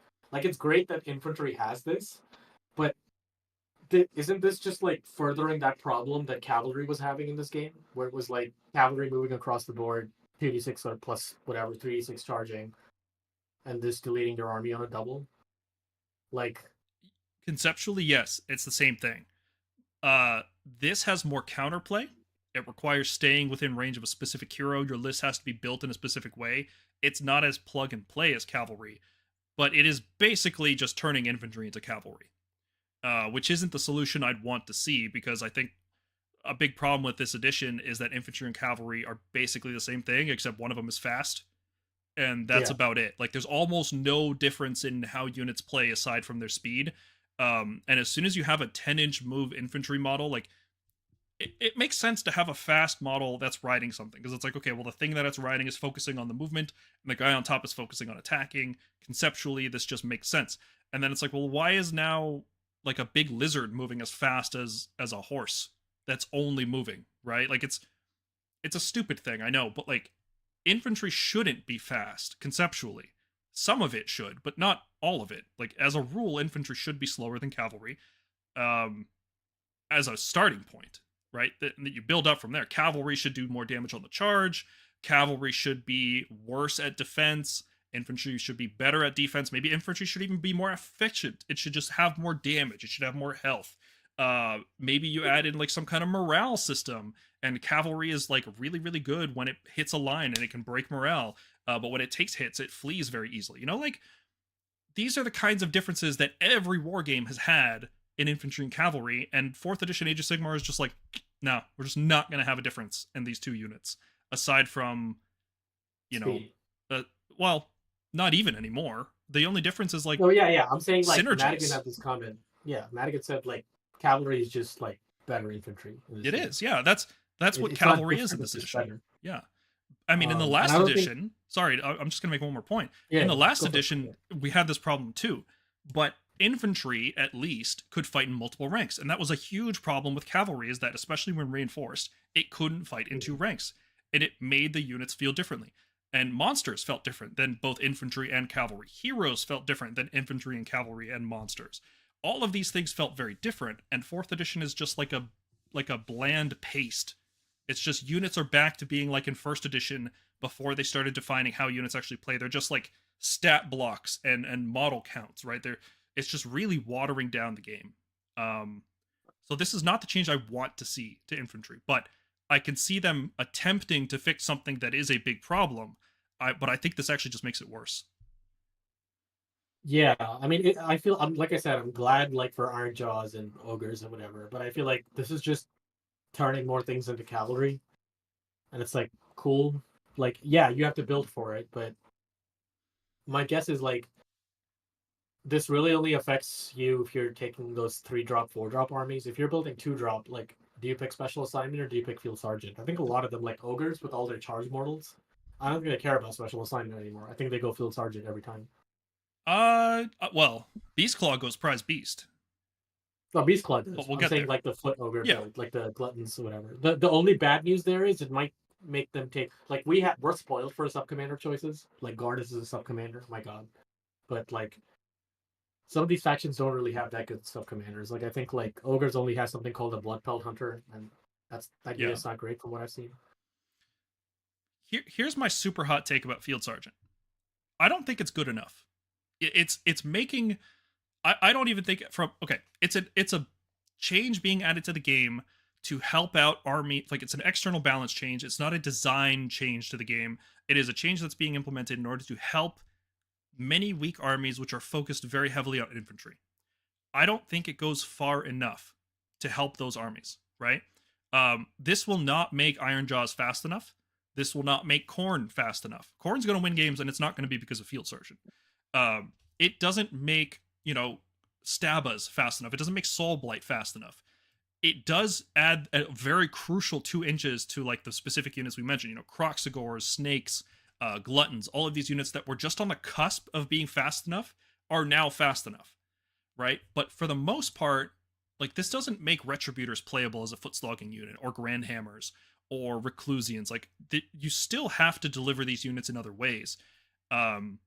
So maybe what this should have been is, well, instead of giving +2 move to units that are already running and charging, why isn't this pick 1 unit? The Field Sergeant can issue an order, hey, this infantry unit, you can now run and charge this turn. Wouldn't that be better? You mean pick a unit? Yeah, in the hero because you could combo that with a run 6 command, and now all of a sudden armies like Fire Slayers, instead of having 6-inch move dwarves instead of 4-inch, which isn't enough to get anywhere turn 1, and after and like there's a risk the hero dies and you lose it. Like I don't like everything's such a scrum in the middle. Once you're in the middle, +2 move doesn't really matter, and it's not enough to get them across the table. So it just gets them in the middle, but 2 inches more, which I don't think that's enough, right? For the most part. So this should be something else. And aura is also just not that interesting. Like a movement aura is not very interesting. It's not flashy. It's not cool. I don't know. It's just a miss on so many levels, and I think the idea of it was solid. I think everybody got excited because it's like, oh, infantry's finally, the age of cavalry is over. But instead, we've just turned some infantry into new cavalry without having to give them the cavalry keyword. They still have infantry, which is a much worse keyword. There's so much anti-infantry in the game. I don't know. Yeah. John, what do you think? We've been rambling. I honestly, yeah, all good. I agree. No, but I agree with a lot of it, except like I actually agree with you that it's not enough. I think it would have been better if it was like pick a unit and maybe you get +4 to movement, or the run and charge thing is huge. Like that would be great. I like the run and charge one because armies that already run and charge wouldn't have any benefit, which is like, well, they're already running and charging. How much more do they need? Exactly. And run and charge is super powerful. But I think it's weird. Like I played Nurgle today actually, and they were using Field Sergeant, and like I don't think it helps them even that much. Like 4 to 6 is like not really reasonable, like a big change in that case. I don't think like Fire Slayers, whereas a run and charge would have been, Yep. So I just don't see it having so much impact, even though people are really excited about it. I think it sounds better than maybe it is, but who knows? I think a lot of people are going to take it as their second choice. And I think this whole thing about having multiple choices And essentially, like, one of the things I saw today on the list I was playing against, but I've seen it a bit more, is people that are now going for like a 4-drop are able to bring utility heroes that were built into their army to make their army better, but they weren't bringing because we were doing this, like, 1-drop, 2-drop game, right? So they were kind of ending up at like 2 or 3 drops, and now they're like, no, I'm going to bring 4 drops, and I'm going to have these 4 buff heroes. I'm going to, like, in Nurgle's case, I'm going to have the anti-charge hero. I'm going to have like all the little buff guys I want, a little sorcerer. Like, it makes the army much better, and then you're also sort of given the benefit of being able to pick field sergeant as your second, or whatever you end up wanting, and it's kind of like a little buff. So that may be part of the reason why they're not super strong, or that one's not super strong, but I do think it's maybe a bit of a miss for sure. Well, off that, for people that want to go 4-drop so they can get double honor guard, remember that Field Sergeant requires a hero that's not leading the regiment, which means you're taking minimum 5 heroes if you go 4-drops. How many armies can take 5 heroes right now? Even Fire Slayers, like, do they want to bring the Grimwraths and stuff like that? Yeah. Okay. Yeah, they do. So Yeah. those, I could see those, but like, do other armies want to bring like random support heroes that just for field sergeants? Like, it just feels like such a unnecessary restriction, right? Like, I think it's them. No, they do. They do. It's Well, like they unlocked a lot of sub commanders for that reason, right? Like if you looked at all the no, it feels like they're playing around with the mechanics, right? That's like, well, how much can we tweak the way? Like, we have this regiment system. How do we expand on it? And this is a good expansion. It's a cool way to expand it. This ability didn't need this restriction, I don't think. Given how limited it is, like, if it was going to be this restricted, right? Like, make it run in charge for a unit instead. Like, that's way stronger. You know what I mean? Like, 1 unit run in charge. He can issue the field order. Boom, you go. You have a special order. Go over there. +2 move aura doesn't. I don't think it's enough. I think what they were afraid of was happening was a lot of armies already have run in charge built in. Like ogres already have that built in. Yeah. So it wouldn't do anything for them. Daughters already have Steed of Tide, so they could potentially do 2. And I believe that's an unlimited spell. Right, well, so you could argue that Daughters and Ogres need a buff to movement less than Fire Slayers, Iron Jaws, Khorne, all these armies that don't have run in charge, right? Like, if you're going to make a buff to movement of infantry, why did they design something that really only benefits the fastest infantry that's already out there? I think I agree with you that it's not designed well. I'm saying the reason you can't make it run in charge is those armies have a run in charge that is conditionally locked behind something because it's really, really good on their units. Like Blood Sisters right now, I think in move 14, if they get Steed of Tides off on a 5, Ogres have to maintain that little bubble for their hero, which is not way easier to do, personally, I think. But those armies already have a way to get multiple units to run in charge because Steed of Tides, I believe, is an unlimited spell. I don't think what they wanted was a guaranteed run in charge that your opponent can't do anything about for those armies. I think they gave him +2. Now, and then they designed it to be more generalistic. Like Fire Slayers can technically benefit because it's a 50% movement boost. If you're playing something like even Stormcast, like in the Bastion Army Renowned, it's hilarious because now Bastion now was like 7. You could run him 7 plus D6, and then you could land Annihilators fully within 6. It definitely helps that. Yeah. So it's funny that way.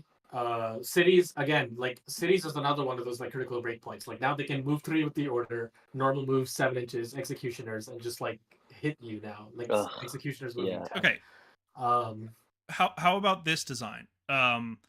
Field Sergeant gives you the hero when a unit wholly within 12 inches of that hero, so a non-fly infantry unit wholly within 12 inches of that hero, uses the at the double command, which is run 6, they can also charge that turn. If they could already use a run and charge, they get +2 or something. So it benefits both. It gives a benefit to both units. You get the run and charge for 1 unit, and if you already have run and charge, it gives you a +2. I think the point was to not let things run and charge guaranteed. Like maybe. +2 is fine. So, something like, okay. Yeah, but like I'm saying, like Blood Sisters can technically move 10 now, plus D6, so run 6 and then charge, so 16 plus 2d6. But in order to do that, they have to get Steed of Tides off, and you can unbind that. Sure. It's not unconditional. You could, I mean, it's very hard to do, especially turn 1. But if the ogre's army moves up, you could snipe that hero out with long strikes or something. Well, and what I then propose that still army uses loses a on command charge. point, right? There's a cost. What I propose is that when you use the run 6 command, the unit that receives it also gets to charge that turn. Fair. Okay, I could see that. Sure. Only if you use that to double. Yes. Okay. So it's limited to 1 unit, right? You have to spend the command point, which you would do anyway. If a unit has run and charge, you want to run 6 and charge it. So, anyway. Yeah. We'll talk more about how this affects Stormcast. I mean, obviously, Croxagores are going to be good with this. Daughters are going to be good with this. There's going to be some armies that take really good advantage of it. My concern is that most armies are just not going to... It's not going to be enough for most armies. Okay. That's what I think too. David, what do you think about Field Sergeant?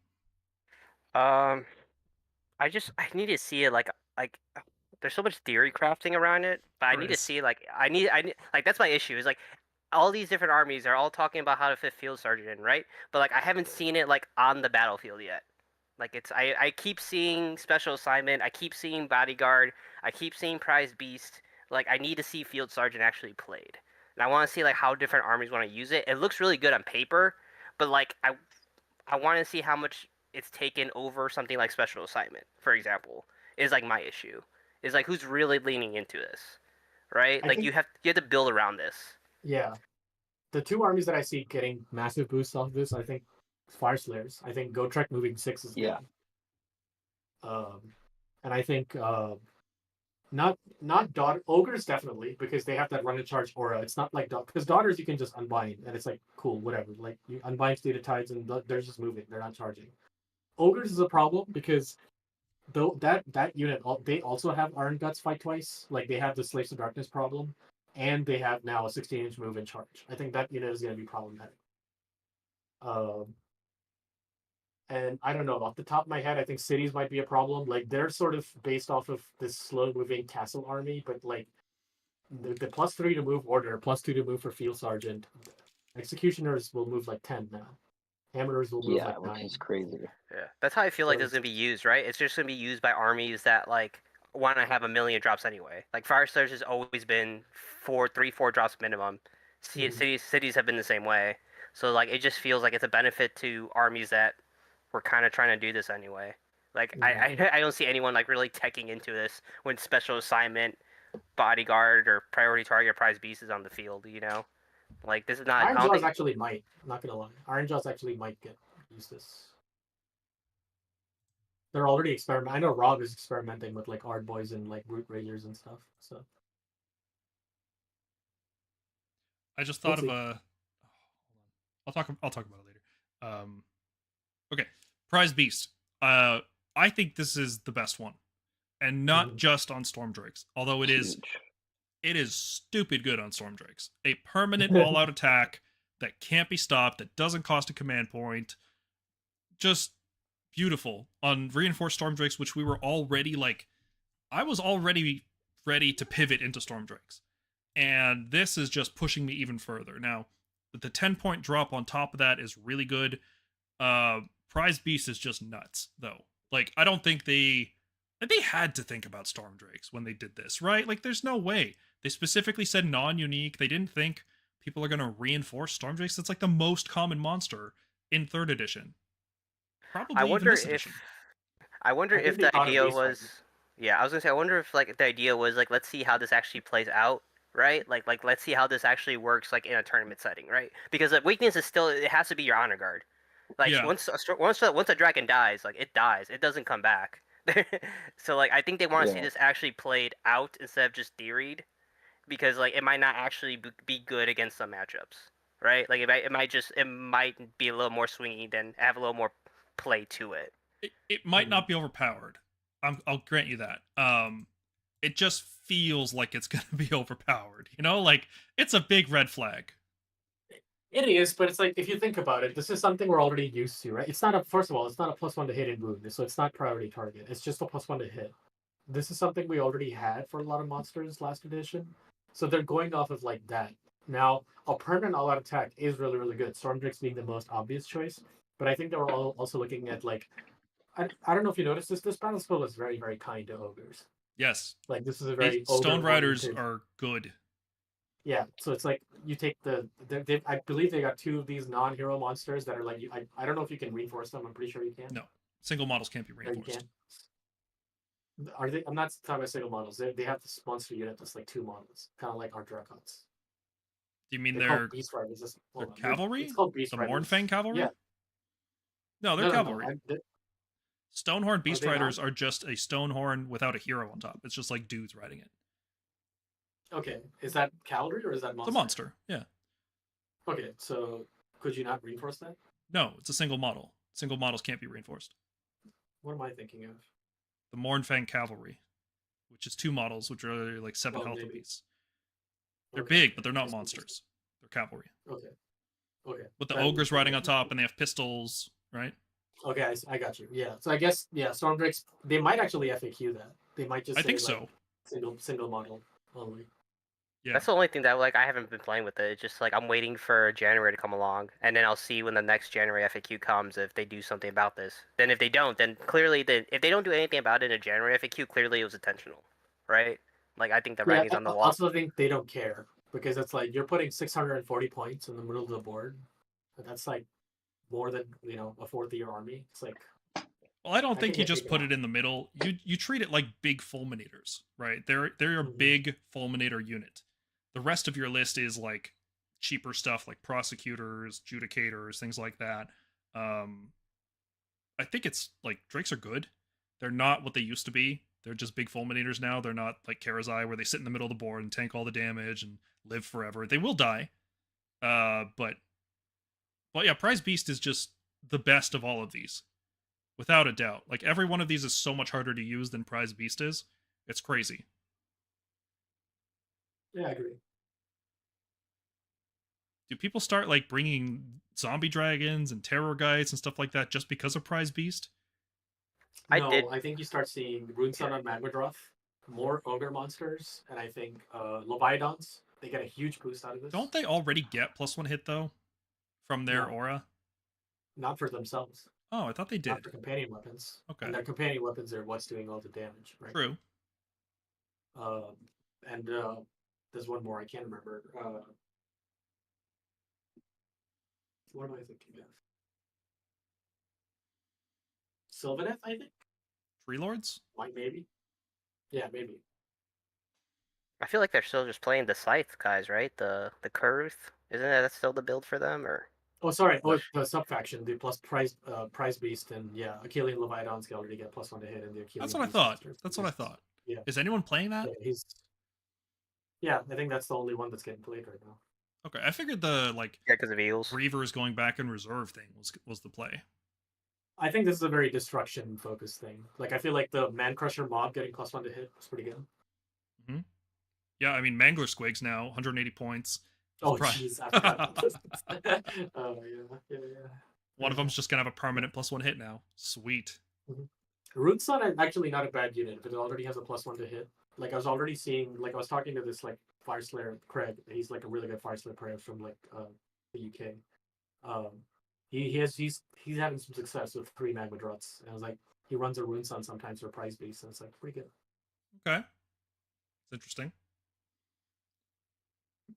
Something like this also makes priority target though even better, because it's like now I'm like up 2s and 2s against your hammer honor guard that you want to be Prize Beast. Like okay, let's see what happens. Yeah, I think like it's interesting. I've been seeing bodyguard be taken more too now. I'm not sure if that's just like intentional because like things like Urshron and Bellicor are in the game, so you need them to live because they need to generate their points back. But I've been seeing a lot of bodyguard too for some reason, like more than usual. Yeah. Who gets around that? Shabadors. Exactly. That's why I'm like, oh, I'm gonna get bodyguard. Okay, well, I'll teach you. Yeah, we're gonna find out. As long as they're not standing in woods. I hate those woods so much. Ugh, the woods. The worst. That's what they should change. Shooting combat should be allowed if you're on obstruction, because like obstructing terrain. Because like, why? You're right beside them. How would you not be able to shoot them? Okay, I have the hottest take I've ever given on the channel. Are you guys ready for this? all Not sure. shooting must target the nearest enemy unit. Or, sorry, to be more clear, you can't shoot past units anymore. Units block line of sight, basically. Like, you can't shoot past one unit and hit another unit. I think that's how Well, the I game mean, that should be. just kills shooting then. Yes. Do that. Well, you redesigned shooting, but that should be how shooting works, in my opinion. They did that at Because- six, I think. Because the one thing I really like about covering fire is how much counterplay it gives your opponent. With this like closest target restriction, it is really cool to think of that in my opponent's turn, and really cool for my opponent to have to think of it in my turn. And I think it's such a cool thing that they could do to redesign shooting around that idea. I don't know. That's the hottest take. No. I don't think you can have that readable. No. I will say, I think it was somebody in the chat correct me. I think it was 6th edition. There was an edition of 40k that they actually had that. Like, there's a rule like that, exactly what you're talking about, and I think everybody hated it. I need somebody in chat to correct me. There was an edition of 40k. I specifically remember they had something like that, and But everybody despised was it. it based on vertical line of sight? Because that would make sense if, like, you can't see. If your line of sight could still go up, though, so like if it's a monster Yeah. behind Yeah, I'd be okay with that. the screen, you could shoot them. Monsters are always That shootable. would make sense. Yeah, To me. totally. Yeah. Infantry blocks other Or something infantry. flying. Cavalry blocks Mhm. cavalry. Mhm. Monsters never get blocked by anything. That would make sense. I also don't think it would be thematic. Just like arrows, sometimes you want to arc them, right? Like that was like the whole point. If you can arc arrows over walls in sieges, there's no That reason you sounds can't like arc a them special ability for some units, over- Sure. like Lumineth archers. You know, with they're like aiming up, right? So okay, cool. New rule. You can do new interactions with it. Okay. Merc, for Stormdrake lists, you'll have to wait for the Lords of the Storm episode. We do have a couple of spicy Stormdrake lists. Yes, it has Estrella, which I don't like, but the list has. Well, no, has we talked about a Prime. We talked about Prime. you can use Celestin Prime. I think. think Estrella is better, but you can use Celestin Prime as well. Stormdrake lists are. Anyways, good. yeah, all good changes. Yeah. I like the new regiments. Field Sergeant is a little. I feel mad about it because it's an aura and it really buffs up those armies that already had access to mass weapon And charge. 2 inches isn't enough. It's just not enough. For most armies. For some, it's No, pretty 2 big. Yeah, for some it's like pretty enough. It's like it turns all their infantry into cavalry. So it's like cool. There's Like- more cavalry in the game. Like Croak is going to be. I know, but Croak and but Croxagores with you were Field already. Sergeant. But those units were already at 8. It's not that It, far off. It is if I you know run what in you're charge. saying, but think like 8 plus run and charge Sure. versus 10 and run and charge. It's like having +2 to charge rolls, which is Mhm. really good. yes, correct. So for those units, it's very good. For Fire Slayers and Iron Jaws, I think it's way less good. It's a lot less good than everybody thinks. Okay, let's I move like on. Gotrek now. Gotrek is good. Is he? I've never seen him on the table in Gotrek. this I think edition. so. I think he's good. He's coming back. Okay, He's coming back. okay. I'll have to read up on him. Okay, so let's talk Stormcast in particular. So what actually changed with Stormcast? There's a lot of changes. I think we got the most, which is great. First off, Ionis has the Ruination Chamber keyword. He doesn't have the Ruination thank Chamber. goodness. He doesn't have the Ruination Chamber ability, so he can't ignore spells and charge mortals and things like that. But he can get Iridan's Blessing, and more importantly, he can get a 5-up ward from Sentinels of the Bleak Citadels. That's really the important interaction, right? And that's a very good buff. Why doesn't he have the Ruination Chamber ability? Well, he's not the Because only they didn't expressly unit. say it? He doesn't have it because it's not on his war scroll. Having the keyword But- does not But give you the ability. Ruination keyword isn't on his war scroll. It is now. Sure, but I just mean like they haven't explicitly said he doesn't get that. I would have just assumed. No, that's a war scroll ability. It's a war scroll You ability. don't You have have it to yet. have it on your war scroll to use it. Yeah. Wow. Well, there's precedent. Huh. There is another unit in the book that is part of a chamber but does not have a chamber ability, and that is the Aetherwings. They are part of the Vanguard chamber, but they don't have the Vanguard chamber ability. So Ionis is basically a giant Aetherwing. He's 400 points, so that sounds about right. Yeah. It's a really good Aetherwing. He's getting better. He is. He's not quite there yet, but he's definitely getting better. I think- I Yeah, he's really, getting really better. want He to needs play one with of him. those Iridan Blitz Yeah. cuts. If he goes -40 next Battlescroll, I think he's very, very seriously playable. Like mid 300s is insane. It'd be crazy good with him. It just opens up because how many No, IOs he that can't we? be, no. I want him around Stormbreaks. He can't be 300. No, that'd be crazy. No, that's just like mid Whatever. 300s, like three, Yeah, like 340. 350, 360. Yeah, 340, make it happen. That's the point value. maybe. Iridan 240, Ionis 340. Because there's like the 300 I mean, to with the 340. 5-up ward, he's much stronger now. Like that Well, was just such a shame that he didn't have that. You don't need Praetors with him now. Well, here's the thing. Yeah, exactly. He doesn't just get a 5-up ward. There's opportunity cost.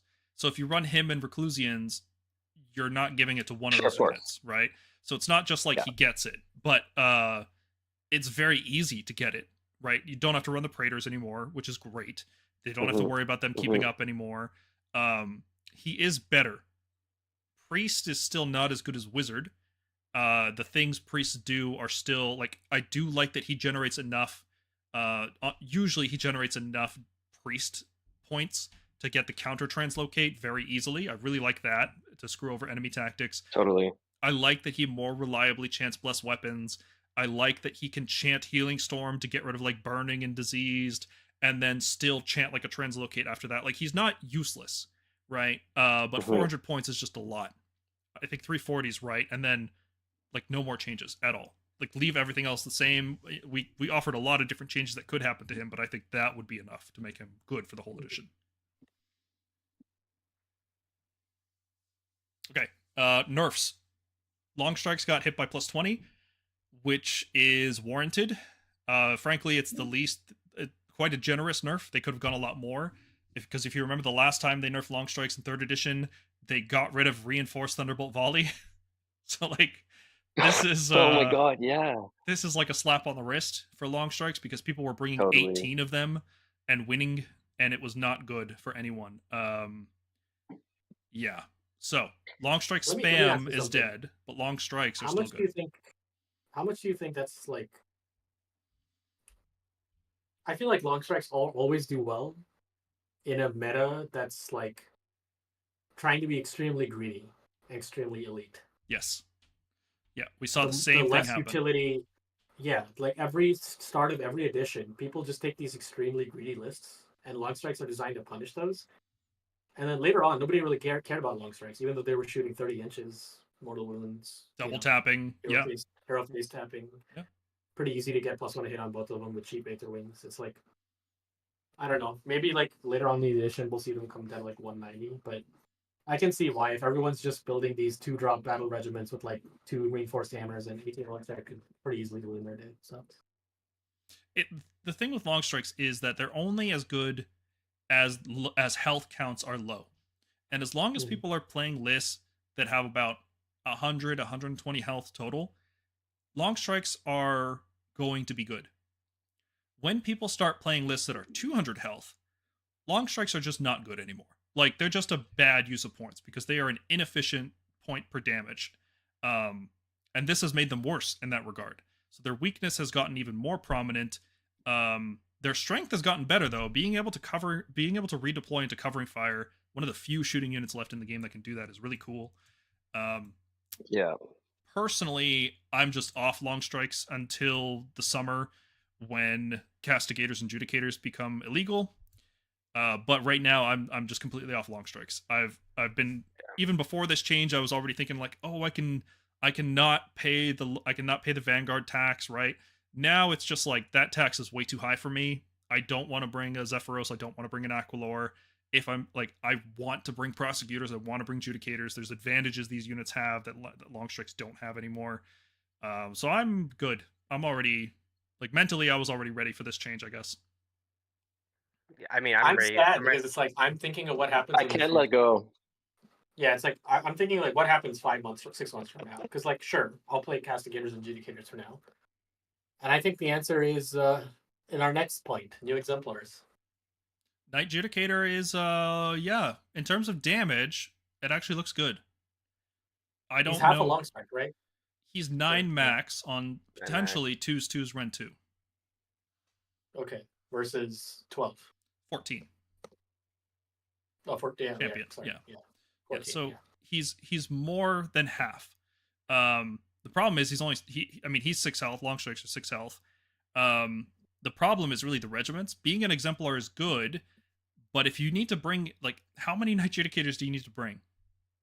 Like, a lot. You need to bring a lot. Like 3 minimum. Like 3 minimum if you want to just get above the Raptor damage. You need to bring like 6. If we're talking that no other Yeah. shitting unit except Knight Judicator and Long Strikes exist, you need to bring like 6 Knight Judicators for it to be good. And that's really hard diminishing returns because only 6 health, only 1 model, have to get within 12 inches. Yeah, it gets weird. I don't know what's going to happen in June, when a lot of our stuff gets illegal. Hopefully General's Handbook comes out the same day, and the game will just change so drastically that it won't matter, right? Like we're just relearning the army anyway, right? The new context, new battle plans, new seasonal rules. That's just where I'm at. It's too hard to think what's going to happen. I know there's some Stormcast players out there that are like committed to not using any units that are about to be legends because it's like, oh, I don't want to have to relearn the army in a few months. I'm like, yeah, you know what? Respect. I get that. I don't want to have to relearn the army, but I also want to because it's fun to learn. I had a lot of fun breaking down the index and then the book and now this battle scroll. Like, learning this stuff is the most fun for playing Age of Sigmar to me. Plus, I wanted send off my old units. Like, I'm glad I'm getting to have some fun with castigators, for instance. Like, oh my god. Yeah, and when you win a game using these, broken units, you can be like, don't worry, they won't be legal in 5 months anyway. Right? Like, it gives you that, which is a fun conversation piece. Yeah. Can I just say, Gryph-hounds +10 is some hater energy. It's like some generational hate. Yeah, that's so annoying. They just did that to mess with our list builder. Like, it's just, why? What are Gryph-hounds doing? They were in too many lists. They hit a threshold of inclusion that was not healthy, and a flag got checked on a spreadsheet somewhere, and they're like, okay, +10. Flag goes away. I've done my job.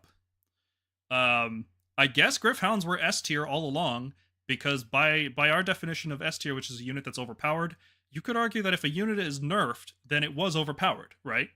So I guess Gryph-hounds were S tier. We just never knew. Who knew? I really like the new exemplars. I think, aside from the Knight Judicator, I think Gardas is the huge one. I think Imperative is pretty huge, especially after, like, if they ever decide to bring Annihilators down again. Nope. Great Hammer Annihilators. Never Imperative. I think Terminos is also pretty huge. Terminos, yeah, absolutely. Before we do that, Paladors. Right? Let's talk about Paladors. Javelins went up 20, axes went up 20. Axes cost more than javelins. We all agree it should be the other way around, right? Javelins should cost more. Yes, it should be the other way around. Yeah. Yes. It's crazy. Like, they looked at those lists from Worlds that were like 12 Javelin Palador sometimes, and they were like, yeah, +20 instead of +10, +20 the other way. It's weird. Yeah. I've been loving 2 by 6. No, they didn't change anything. Like, in turn balance wise, it means the lists that are running 12 just lose like a screen. Because they didn't do anything to the Vanguard Chamber ability. It's not like they said once per turn army. No. Like, the army still functions the exact same way.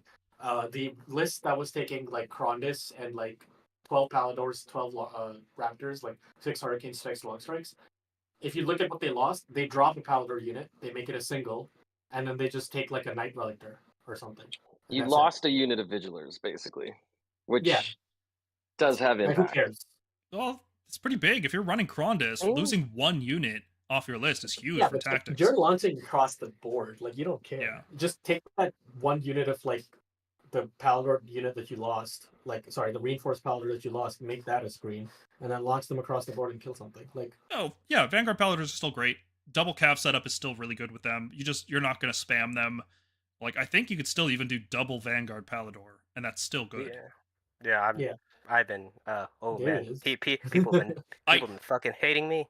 I think that setup is just not going to have damage for what the meta is going to turn into, because 3 months from now, you are going to see a very different metagame than what we have now. People are going to adjust their list to stop being so greedy, because when Stormcast and Slaves are good, people start bringing more health, because Stormcast and Slaves do a very specific amount of max damage, And once you have more health than what max damage those two armies can do, you suddenly don't, like, you survive the hit and then you clap back and you win games because you do. We saw it happen in 2nd edition. We saw it happen in 3rd edition multiple times. Anytime Stormcast got good, like, I remember start of 3rd edition, I think it was like December that year, I was like, no guys, Soul Blight is just going to take off in popularity because people are really underestimating just how many wounds you can put on the table. Right now everybody's running Storm Drakes. Storm Drakes just get beat hard by zombies. You just can't kill enough of them fast enough. Same thing's going to happen again, right? Costs keep going down. People are going to put more bodies on the table. People are going to realize how stupid ward scaling is on like blocks of 30, 40 health. And we're going to be back to where we were at the end of 3rd edition. So, I don't think the Vanguard Paladors are going to cut it. To go away for that. I think Fight Twice has to go away for that. I think Place of Darkness Fight Twice is too strong. I don't think you can get rid of it. Because if you get rid of the Fight Twice, everything has to be rebalanced in the army. I think what they should do is when this unit activates the ability to fight twice, it can't make pile-in moves this turn. Right? Oh, sure. I see what you're saying. Right? Yeah. You get stuck in like a big combat, boom, you fight twice, but you're like locked in place, right? If they're going to balance it, I'd like to see that be the problem. Because like, what I was saying earlier is that the problem is the 3-inch pile-in and the 3-inch range after fighting something, right? So I think, I hope that's the route they go. Reduce the mobility. Because that effectively, they removed 6-inch pile-ins from the game, like almost entirely, especially like for armies like Daughters of Cain. But like this is essentially another 6-inch pile-in. More to say, so to speak. Don't you jinx it? I'm playing Soul Blight. Yes, bro. We know you play Soul Blight. I saw point cuts for Soul Blight, and I don't like seeing that because that means zombies are coming back. I just hate fighting trash grind lists. It's the worst. So Vanguard Paladors, I think, they're not high damage, so they're not going to cut it. Once we get to that point. But like right now, they're just like, I think that's the thing with Stormcast is like, we have such a deep roster that like you could just shift wherever the meta is going. You just make the right adjustments for it. Yeah, we'll always pivot. We will adapt. We will survive. I think I've literally have made people forget about Raptors in my local meta because of Castigators and great. And I don't feel bad about it. The 20-point cut. I can't believe Castigators got a 20-point cut for the first time ever. In Age of Sigmar, Castigators are not only playable, but they are like one of my first picks to put into lists. Amazing. I never lived to see the day. Yes. Okay, so I sorted the point changes for Stormcast into 3 tiers. Good tier is like, I like these point changes. They're going to make a difference in list building. It makes a difference, right? So the Knight Judicator -20 is very good because he is now the same cost as Bow Judicators, and point for point, he does about the same damage as Bow Judicators. So I don't think it's enough yet. I think he could be 130, maybe even 120, especially, with what happens in the summer is going to happen. Knight Judicator getting cheaper could be a pivot for us. And he's got inherent like anti-spam mechanics built into him because he's a hero. So I think he can go cheaper. Drake's going down 10. Not necessary. Drakes were a great unit at 330. They didn't need to get any cheaper. Maybe they just need to sell more dragons. I think that was before the Prize Beast. That was before the Prize Beast thing. First of all, I think the Prize Beast change is good. What I really like is I want Drakes to be played. They were this extremely playable unit in 3rd edition, and then they nerfed them so hard and did not touch them for the next 2 years that I was like, every Battlescroll, we were hoping every 3 months that they would do something to Drakes, maybe at least a pity -10, because there were things in the meta that were just so much more overpowered. They nerfed everything about them. They nerfed their the Knight Draconis ability. They nerfed their Hero Phase move ability. It was just like, okay, like what do we even do with this unit now? Like nothing. And like, I'm glad they're doing something to make them playable. They've nerfed them from being mortal wound movement machines. Okay, like what's their niche? Cool, they're just an elite monstrous cavalry unit. I like that. Like I want Drakes to be playable. I don't want them to be like last edition. Yeah, they're big flying fulminators now. I've been saying for a while they should be 300 points for internal balance reasons, just because their health, damage, and everything per point is very poor. Externally, they're fine at 330. They're fine at 320. They don't need to get any cheaper for like army balance reasons. But I'll take it. Why not? It's a good unit. Prize Beast, 320 point Drakes. Let's do it. Veritant went down 10, and I think this is a bigger change than it seems because Veritant is now, I believe, the cheapest hero that can bring in Exemplar. Also is an Unbind, and it's not just an Unbind, it's usually also an Unbind at effectively +1 because you're giving your opponents -1 to cast, which can sometimes just make their spells fail, so you don't even have to make an Unbind. And it's not like the -1 is just every wizard, so if you get multiple wizards in range, like the Veritant is better than we've been thinking. Like it is still C tier, but the amount of times I run a Lord Relictor just to get a priest that brings Ruination, I'm thinking now I could also bring a Lord Veritant and just give Croak -1 to cast. Because frankly, I think giving Croak -1 to cast is better than any attempt at unbinding him. Yeah. I do like that they're noticing like stuff like that. Like, hey, nobody releases Veritan at 140, which is the most expensive hero. Like nobody was playing it, right? So at least at 120, it's like, hey, if you don't think you're gonna use the ward, the -1 ward, you get an unbind. You pick the guy who gets an unbind instead. I like that change. I think it's a good, healthy change. Yeah, we said all these foot priests could be the same cost. I still stand by that. I think Lord Relictor could also be 120, and all three of them have their own niche because they're basically 6 health priest. You know, slight differences in abilities, but yeah, they could all be 120. And Veritan's still fine, right? It's not like great, but it's fine. It's a good change. This is probably the biggest ones. Castigators and Concussors, both down 20. I think that's huge for both of these units. Castigators are now a viable shooting alternative to long strikes because for 440 points and 2 slots in a Sacrosanct regiment, you can bring more damage than you would get out of long strikes, and it's also split across 2 squads, which has double the health of long strikes. And if they don't move, like if you get a double or your opponent just stays in range, they get crit 5s instead of crit 6s, which that can spike like crazy. Great. The Castigators are great. Like I want to call them A tier. I'm not crazy, right? Like I think they are A tier. I think they are A tier. I think especially with the like preference people have towards cavalry in this game. Like that like they've basically opened up Dracolines as a more viable build because the problem with Dracolines was you had to go into Vanguard to get any kind of decent shooting. But now you don't have to. You can just stay in Sacrosanct. You can just bring an Arcanum on Griffcharger, 6 Dracolines. No. All around. Maybe. I like the heal more. I'm gonna stick with the heal.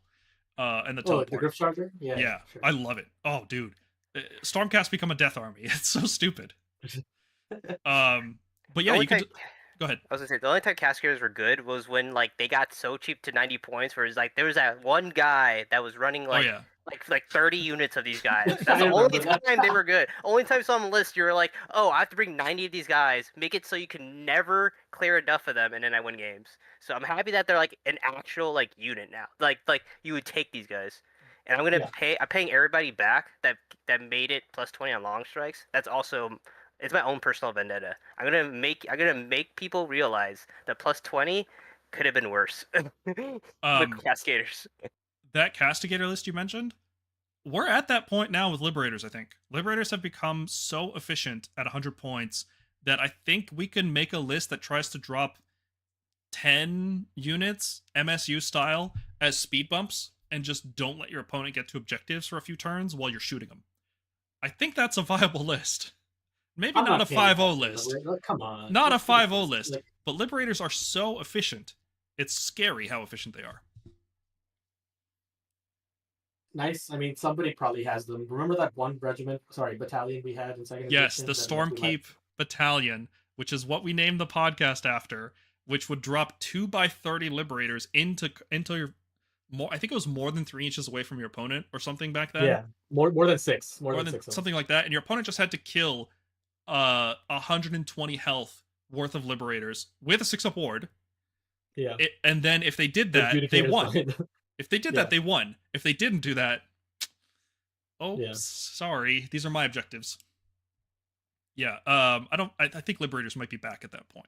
We'll see. They do real damage now. Questers is nice. Questers is like -10. That's neat. It shows they're paying attention that Questers aren't the most high damage, but I like seeing that. They're our best flanker. I love putting them on a flank, letting them control a side objective. If your opponent sends heavy hammers into them, like they've dedicated a heavy hammer onto the side of the table, which we can exploit better than every other army. We exploit positioning mistakes. If they don't send a heavy hammer, the questers will win every other combat. Unless you're sending a reinforced unit, questers are going to stick around and they're going to take that objective. Going back to the double issue, Cascaders take the best double of all our shooting hammers, because if you position them correctly, you're a double tapping on in the double on 5s, and that's so much damage. Yeah. Regardless of what you're shooting, it doesn't matter what you're shooting. It doesn't have to be cavalry because they're anti-cav. It could be like a hero or like any other hammer unit. It's just you're pouring like okay, take 30 saves. Like it's a ton of damage coming in. Yeah, at 130, their damage was just abysmal, and at 110, their damage is just good. For their cost, right? Like, but the thing is, you just bring multiples of them. You bring 2 squads of 6, and all of a sudden they're good. You assume they never get anti-cav. You assume they never get the crit 5s, and they're still a good unit. It's not like a lot of other units which need these bonuses to be good. Castigators are just good, and then they get stronger. Yep. That dog and covering fire, if y'all haven't done it yet, just I do like that too. Oh my god. Yeah. Okay, and then Storm Drakes I listed again for some reason because I've had like 20 minutes to work on these slides. Okay, this is the not enough tier. These are changes that I don't think aren't going to make a difference to anybody's list building. That's too far. Our list building, how we consider approaching the battle, how we talk about the game. I don't think these changes are enough. So I'm just going to go through them. Azeros minus 30. 150 is still too much. I think he's got to be like 120 for me to consider him. He is. I think 130, maybe 130. Azeros is an exemplar. I didn't put him in the exemplars because I don't think anybody's going to use him. He is technically an exemplar though. Night Questers 120 minus. Keep going, man. 100, 90 or 100. Yeah, keep going. Aquilor's at 160, which is great. That's the value I said he should be, and that is the value he should be. But he's not playable until the Night Zephyros is gone. Yep. And he can never be as cheap as the Night Zephyros. The stats just don't allow it. Yep. Yeah. Vigilant on Morgriff, minus 40. Great. New model, completely worthless. Needs another minus 60, I think, to be playable. Yeah. It needs to be like competing with a 180. It needs to be like 200 points. Yeah. It needs to be very cheap. It's not good. Iridan, minus 40 again. Another trash model that comes out, and they're taking a big swing. I guess they got the message that Iridan's rules are bad. They're trying to fix it. They should have gone further. I think Iridan is starting to be playable at 240 because then you have an interesting like I have a priest that is more than a Lord Relictor, but not as good as Ionis, but is fast. Can get the 5-up ward from Ruination. It's like a discount Ionis, right? It's like I just want to throw 100 points on as an upgrade over a Lord Relictor. And Darkflight is actually really cool. I really like Darkflight. So Iridan also needs other changes. Like she needs to bring an exemplar. She doesn't right now. She probably also needs to be a War Master in her own Army of Renown. Because I mean, she has to be general, so it doesn't matter. It does. It does. Yeah. Because you can't use Ionis, even though he has Ruination Chamber, he's War Master. And if Iridan has to be the general, and Ionis has to be the general, which one's the general? I think he just followed the written rules and make Iridan general. Yeah. Iridan has to be a War Master in that Army of Renown. Bastion does that in Heroes of the Firstborn, or First Forged, right? He gains War Master in that army. Iridan needs the same thing. I don't think Iridan Ionis in that army is good, but at least it's playable.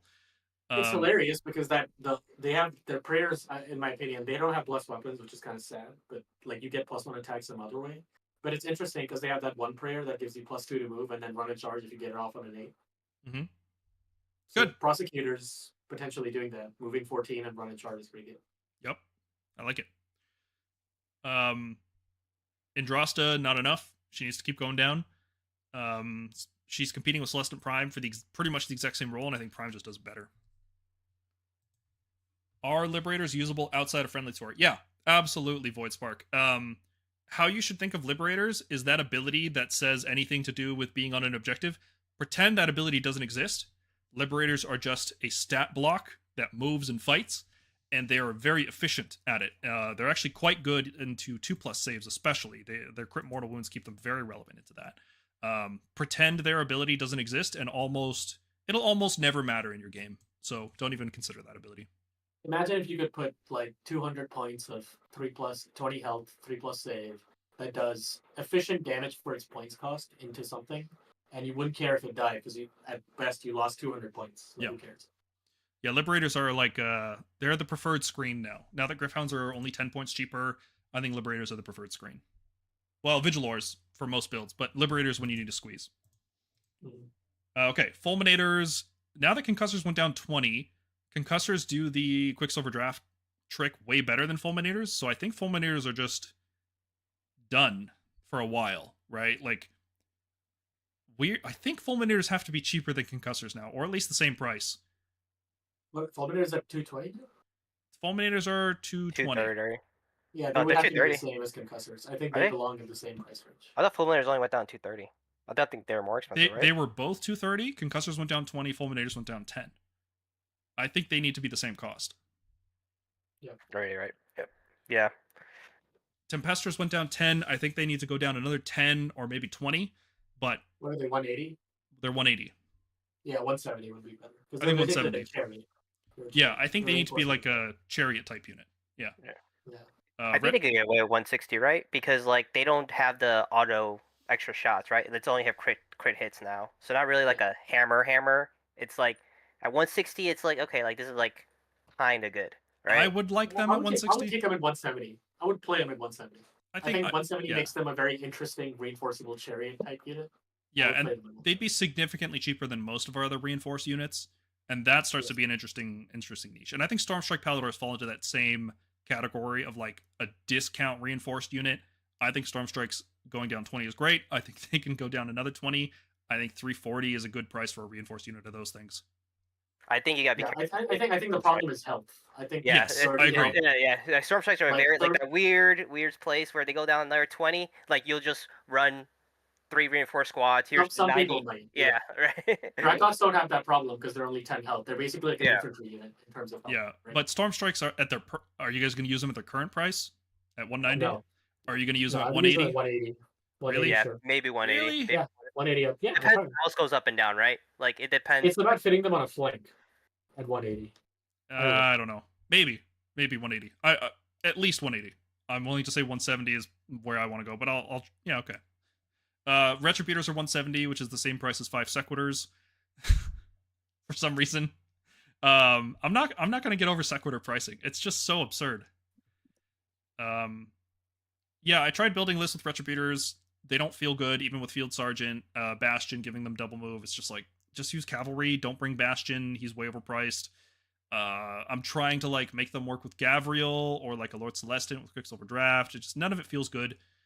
There's always just better options. So I don't know what point value Retributors and Protectors and Decimators have to be, but they have to keep going down, I think. Chariot minus... Sorry. Jesus, I can't believe they hit that unit, but whatever. Chariot's now 140. Chariot needs to be 120. Chariot is almost strictly worse than just having Vigilors in your list. It needs to be 10 points cheaper than Vigilors. That's the point value that the Chariot War Scroll that we have today needs to be. Mm-hmm. It's basically a fast Redeemer unit that demands a lot of CP to be decent. Yes, and that's not a good niche. Being a CP sink in Stormcast is very bad. Okay, and then I have this never enough tier, which I think no matter what point value these units go down to, I don't think they're going to be playable. Imperatant, I think he has gone down to 140. He is now an Exemplar, and I think even if he was 90 points and an Exemplar, I still wouldn't use him. I would. Yeah, you would. I personally would. Yeah, I think at 100, he needs to be 100. Okay. No free CP, no shooting. Come on, bro. 100. It's still too much. It's still too much. It is. I mean, I'm not saying it's great, but it's like he shouldn't be 140. This should have been like a -30, -40 on his like points value. Tornus, he should probably be 140, 130, same as what we said for the Knight Azeros. Tornus, Vandus, yeah. Control score doesn't matter. Game is too lethal. Basically, is my play. Vandus's only niche would be the cheapest hero that can bring Extremis. Yes. Right? If he gets really cheap, he could be like the cheapest Storm Drake bringer. But that's just bad design. I don't like that.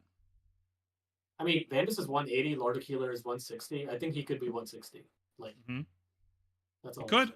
I don't think he'd see play, but he could be. Yeah. Yeah, but Imperatant is like, come on. They're treating him like he's the same as Drainhammers. Like he's the same war scroll as 3.0. He is not. He is 100-point war scroll at best. Yeah. Okay. Hoping the Quiller keeps going down a little bit more and more as people don't play him. So No. like when Zeph switches out, then you Okay. just put in the Quiller. That's Yeah. like my hope, my dream. It's probably not gonna happen, but at least he could went be down minus 140. 40. He could be 140. Yeah. He doesn't even get the +1 damage on the charge. Like Yeah, he literally every other tab hero has literally that. has shock axes in the name of his attack, and he gets no benefit for having that ability. Okay. Better version, 160, he can teleport any Vanguard unit instead of just Paladors. Oh yeah, I pay for that. But I almost feel that's like almost OP. I'd pay 180 for that. I'd pay even 200 for that. No, I pay a lot. That'd be great. For that. Like, oh, Vanguard Hunters are now a good screen? Okay, yeah, I'll pay points for that. Okay, let's talk Honor Guard and Regiments in Stormcast. Stormcast have the deepest roster. Anytime there's a seasonal rule, it's like a mad race to see how we can abuse it as quickly as possible. Obviously, Prize Beast is the winner, right? Like, Prize Beast Stormdrakes, nothing... I'm not saying everybody's going to play Stormdrakes. What I'm saying in terms of Honor Guard abilities, that is, like, the best use of that. Like, we have the best Prize Beast in the game. Awesome. Love it. Okay, start with a question. How many drops are you guys building right now? 1, 2, 3, more? Like, what are your thoughts on drops right now? You guys are still on 2. Mostly. Okay. 2 mostly, and then sometimes 3. Like, very rarely 3. Okay. I David? think, just in my opinion, I haven't found enough in my games to go higher than 2. I feel the way I want to play this game, at least, I still am kind of like Chaos, where like I don't feel benefit for going higher than 2 drops. I every time I try to, I'm like I could just go 2 drops and I could try to get that double. I'm not sure if it's a double. I'm not sure if it's the seasonal rules, but like I think being 2 drops is still just really strong. I don't think enough was done for people to stop being. I think 1 drop is dead. 1 drop seems really bad now with all these points up and down. And giving a 2 drop an extra bonus honor guard also seems really dumb. But I feel 2 drop is still just there's something about it that's just really really strong still. I think 2 is the default. Yeah, I've been rocking 2 still. Haven't really found the points to go 3, but definitely been thinking about it, just like dropping in the Knight Relictor as a 3rd hero. But I don't know, it's hard. The points we've been losing points. We need to find more points. So I've been finding it difficult to drop the long strikes, bro. 3. Drop the long strikes. Oh. They're a crutch. Yeah, but they're making you weaker. Of castigators. Yeah, but they come That's with even more. a better regiment, and there's 2 units, and it's more damage. I know. Yeah. Okay, I so know. 1 drops are definitely, they're not dead. They have some tactical value, right? If everyone's playing 2 drop and you're the one guy with a 1 drop, you will always, like every game, you will get to determine prio, and there's a lot of value in that, right? But giving 2 drop list, 2 drop Stormcast list, a free priority target into probably and special assignment into probably what is half of your army. It's a really bad idea, right? Because if you're running 1 drop, you're running a big expensive hero, you're running a big expensive reinforced block. You probably want to give that block like Prize Beast or something, right? Like you want to give it a bodyguard ability, some kind of honor guard. It's really, really hard to justify running 1 drop. I think it'll still happen because there's a lot of tactical value in going under drops and controlling prio. And if everybody's playing 2 drop, like 1 drop always wins. So, well, it doesn't win the game, but it wins prio, right? Which is big, right? 2 drop's the default, but I think there's a good case for 3 drop, because if 2 drop's the default, that means 3 drop will get you more often than not 2 honor guards. And we have a lot of varied lists. Because we bring a mix of shooting and melee, I think Stormcast are in a unique position to take advantage of the double honor guard. You can go like Prize Beast on Stormdrakes and then still give priority target to a shooting hammer. Or if you're running double cav, you can give one of them prio target and then one of them special assignment, right? Like if you think of 3 drops as against every 2 drop list, I will get extra rend. All of a sudden you're like, okay, well that, as long as I don't lose to a double, if I can get comfortable enough going top of 1, scoring enough and not overcommitting, if you can get good at that, And I think all of us here have gotten good at that over the years. It's a skill we had to learn in 3rd edition because we were playing high drops all the time. Not all the time, but frequently. Like with Comet Fall, especially Morgana Comet, like you almost never determined prio. We got good at playing top of 1. I think we can get good at playing top of 1 again, give up fishing for the double, and just play good. And that extra rend, the extra value you generate from that, will help you so much more than if the double was guaranteed. Always go for the double, but it's a roll, right? It's a chance. You can never assume you're going to get it. So that's my thinking, is that going 3-drop gives you a significant advantage over the 2-drop armies if you know how to play top of 1. And then also the side benefit is other 3-drops won't get double honor guard. And I think canceling out honor guard is really, really big for us, because the start of the season, when everybody was going special assignment before everybody discovered how good priority target was, everyone had that extra rend. How much were we complaining that, like, oh man, every army's got rend 2, every army's got rend 3, like 3-up saves don't really matter, right? Like I remember having these conversations with you guys, and now if you're going 2-drop, you have to assume your opponent's going to have that all the time. They're just going to take special assignment against you. Even if you don't pick an honor guard, they're going to take special assignment. So going 3-drop denies them that, and also gives you an advantage against 2-drop lists. Am I crazy in any of this thinking, or like am I making some sense here? Yeah, I think you just have to, like you said, like build, like your list has to be built around. I'm probably gonna have to go first. I think that's the issue. I think if you just try to make if you just took like a 2-drop list you made, right, and you try to expand it out to a 3-drop list, I don't think that's the correct way to do it. I think you might as well just stay 2-drops. But I think we have a deep enough roster where Stormcast could go 3-drops compared to other armies, right? I think so, yeah. I think some armies are just like you have like 10 units and like you're like Deepkin, right? Like you're probably just always going 2-drop because like you have like 12 total units in your army, right? Mm-hmm. Like there's not so much you could pick. But I think Stormcast is in a way kind of like even Fire Slayers or cities that have like a good amount of units that like, oh, okay, I have some benefit for going higher drops. You just have to build that way. We also have like cheap support heroes that we can just fill regiments with.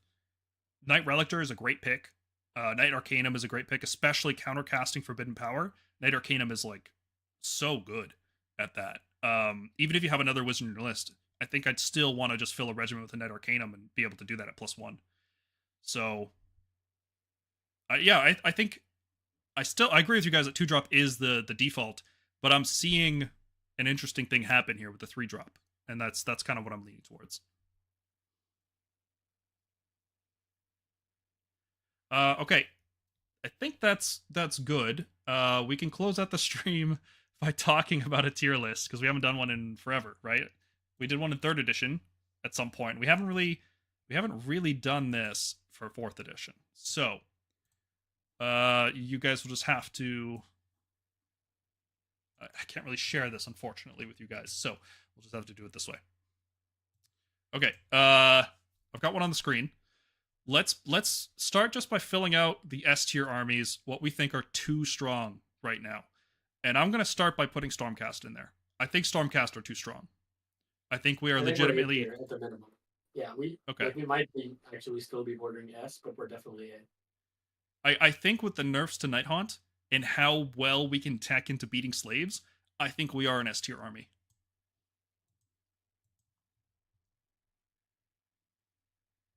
Feels like we're A+.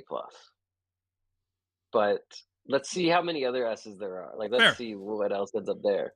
Yeah, okay. Yeah, so I feel like the meta has a huge shakeup to actually like make definitive statements like that. I think exactly. It's hard right now, for sure. Yeah, like Slaves to Darkness, if you go for the nuts build and get the nuts play, your Soul Screen Bridge, Chosen Up, Vanguard, Zine Chop, 3d6, 3d6 in your face. I think that's gonna wreck a lot of armies in the game. Yeah, it's gonna get nerfed. It's just it's like old Iron Jaws. It's gonna get nerfed, right? It's better. It is, yeah. It's really great. It has a super hard counter in Knight Arcanum casting Bridge in a choke point. As soon as you do that, Slaves loses. So, like, it has built-in counters, but it's just such a pub stomper. Like, it's just gonna roll over RTTs. People are gonna get easy wins with it. It's gonna be like, we've heard the term bottom table bully. This is like high table bully. Like, this is the thing to beat. If your army can't deal with this, you're not going even 3-0 at a GT. I look at Totally. Gargants. I'm like, what the hell do Gargants do against like 10 Chosen and 6 Vanguard doing? They this die. thing? They they just die. They don't get out of their territory. Yeah, like the game's over. Like, pick up your toys, man. Go. Okay, so Slaves is S. I think Slaves is S, and I think just given how easy they are to pilot, because the combo is kind of like you put the combo together, you send it out, and whatever happens, happens, right? I think Slaves are a higher S than Stormcast right now. I think they might be the best army. It feels like mono red, right? Like it's just like there's no It's not too much. It's just like it's brute forcing its way. They're not playing a techie like, oh, I have to shoot you here and then melee here and then maybe try and power through. No, it's just boom, you're dead. Yeah. It's so easy to pilot too, and all the models that it uses are super popular. It's like it's the old Storm Drakes. That's what it is. If you could beat the old Storm Drakes, you could beat Slaves. And here's the thing: there are armies that can still build 1-drop. Be'lakor. This is what I was just going to bring up.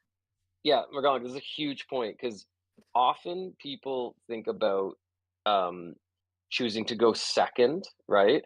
As like it's because I want the double turn. I'm fishing for the double turn. But actually, the other aspect to it that's even more important is often when you go first or you're forced to go first, you lose a turn of combat that you are starting because you are not going to get into that other player. But what are you going to do? You're going to end up closer to them. So you're literally putting yourself out there because you have to score, you have to get flanked, you have to do whatever.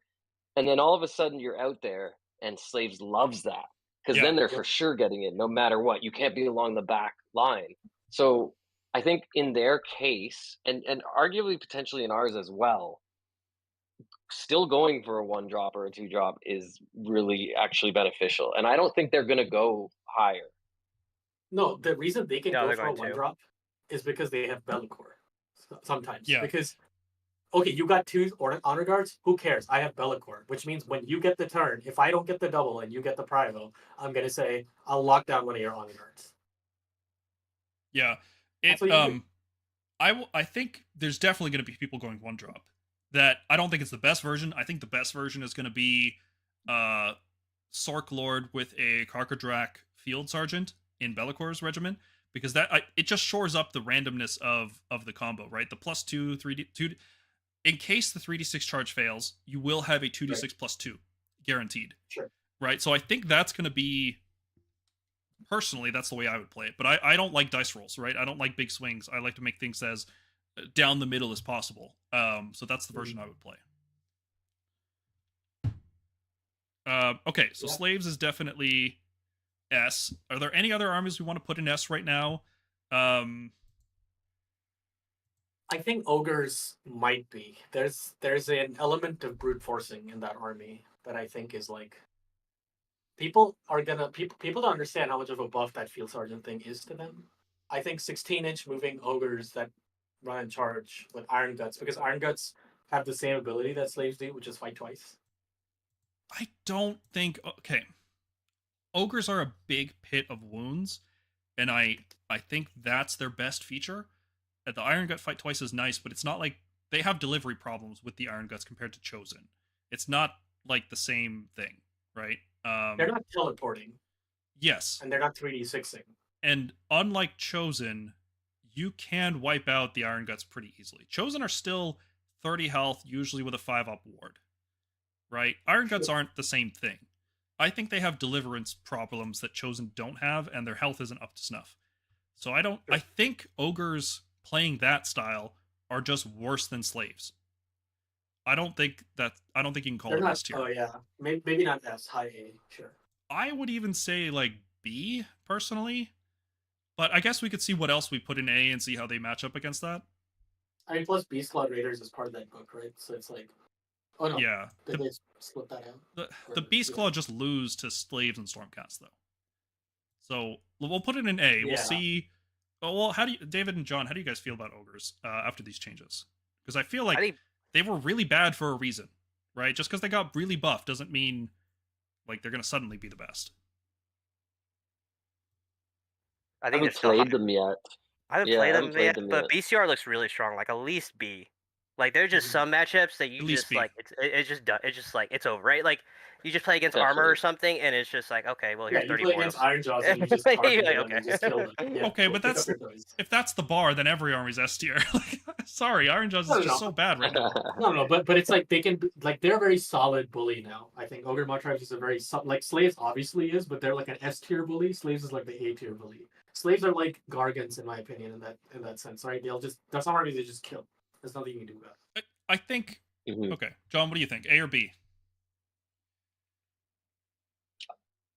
I haven't played them since the buffs, but Okay. it sounds like they're getting close to A, is what I'm hearing.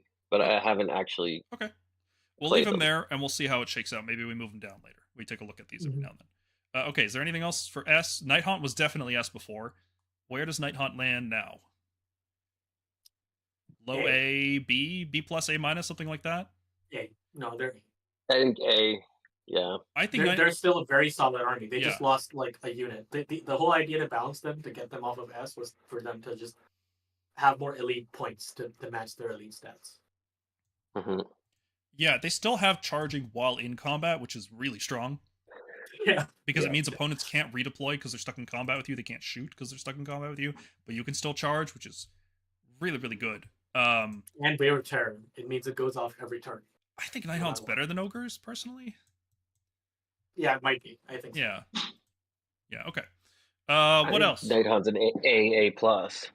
What about Zinch? I think Zinch is in the A. Zinch, Zinch is always. would you argue is S, or did the recent nerfs take him down? I think they're No, A I think plus. they're still. I think they're still. Could be S. S if like it's one of those high skill ceilings armies. So it's like you can't just have anyone regular. Totally. But Yeah. realistically, But like those are the Caleb people Walters playing was- it.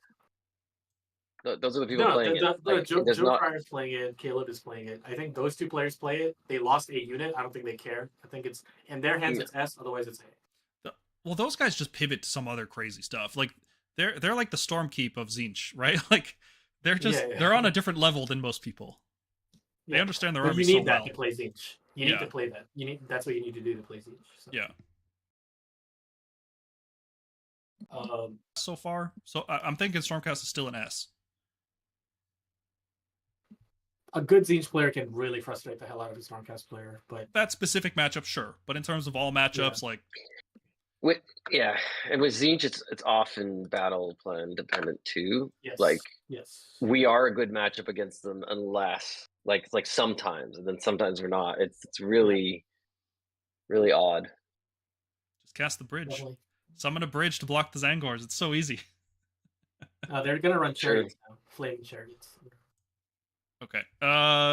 What could it possibly be a contender for S? Gitz or Skaven?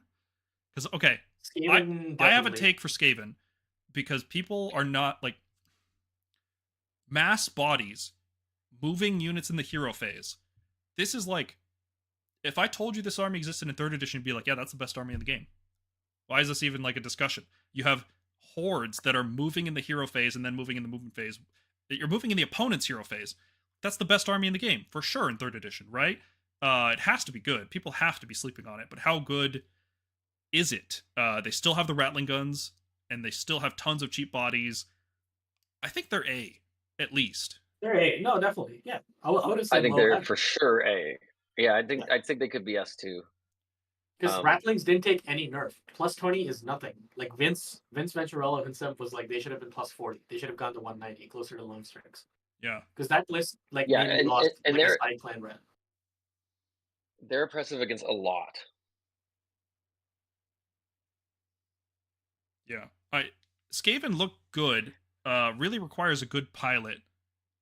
I'll hedge the bets and I'll say they're A, but they're not like as good as Zinch. I think Zinch is a little bit better.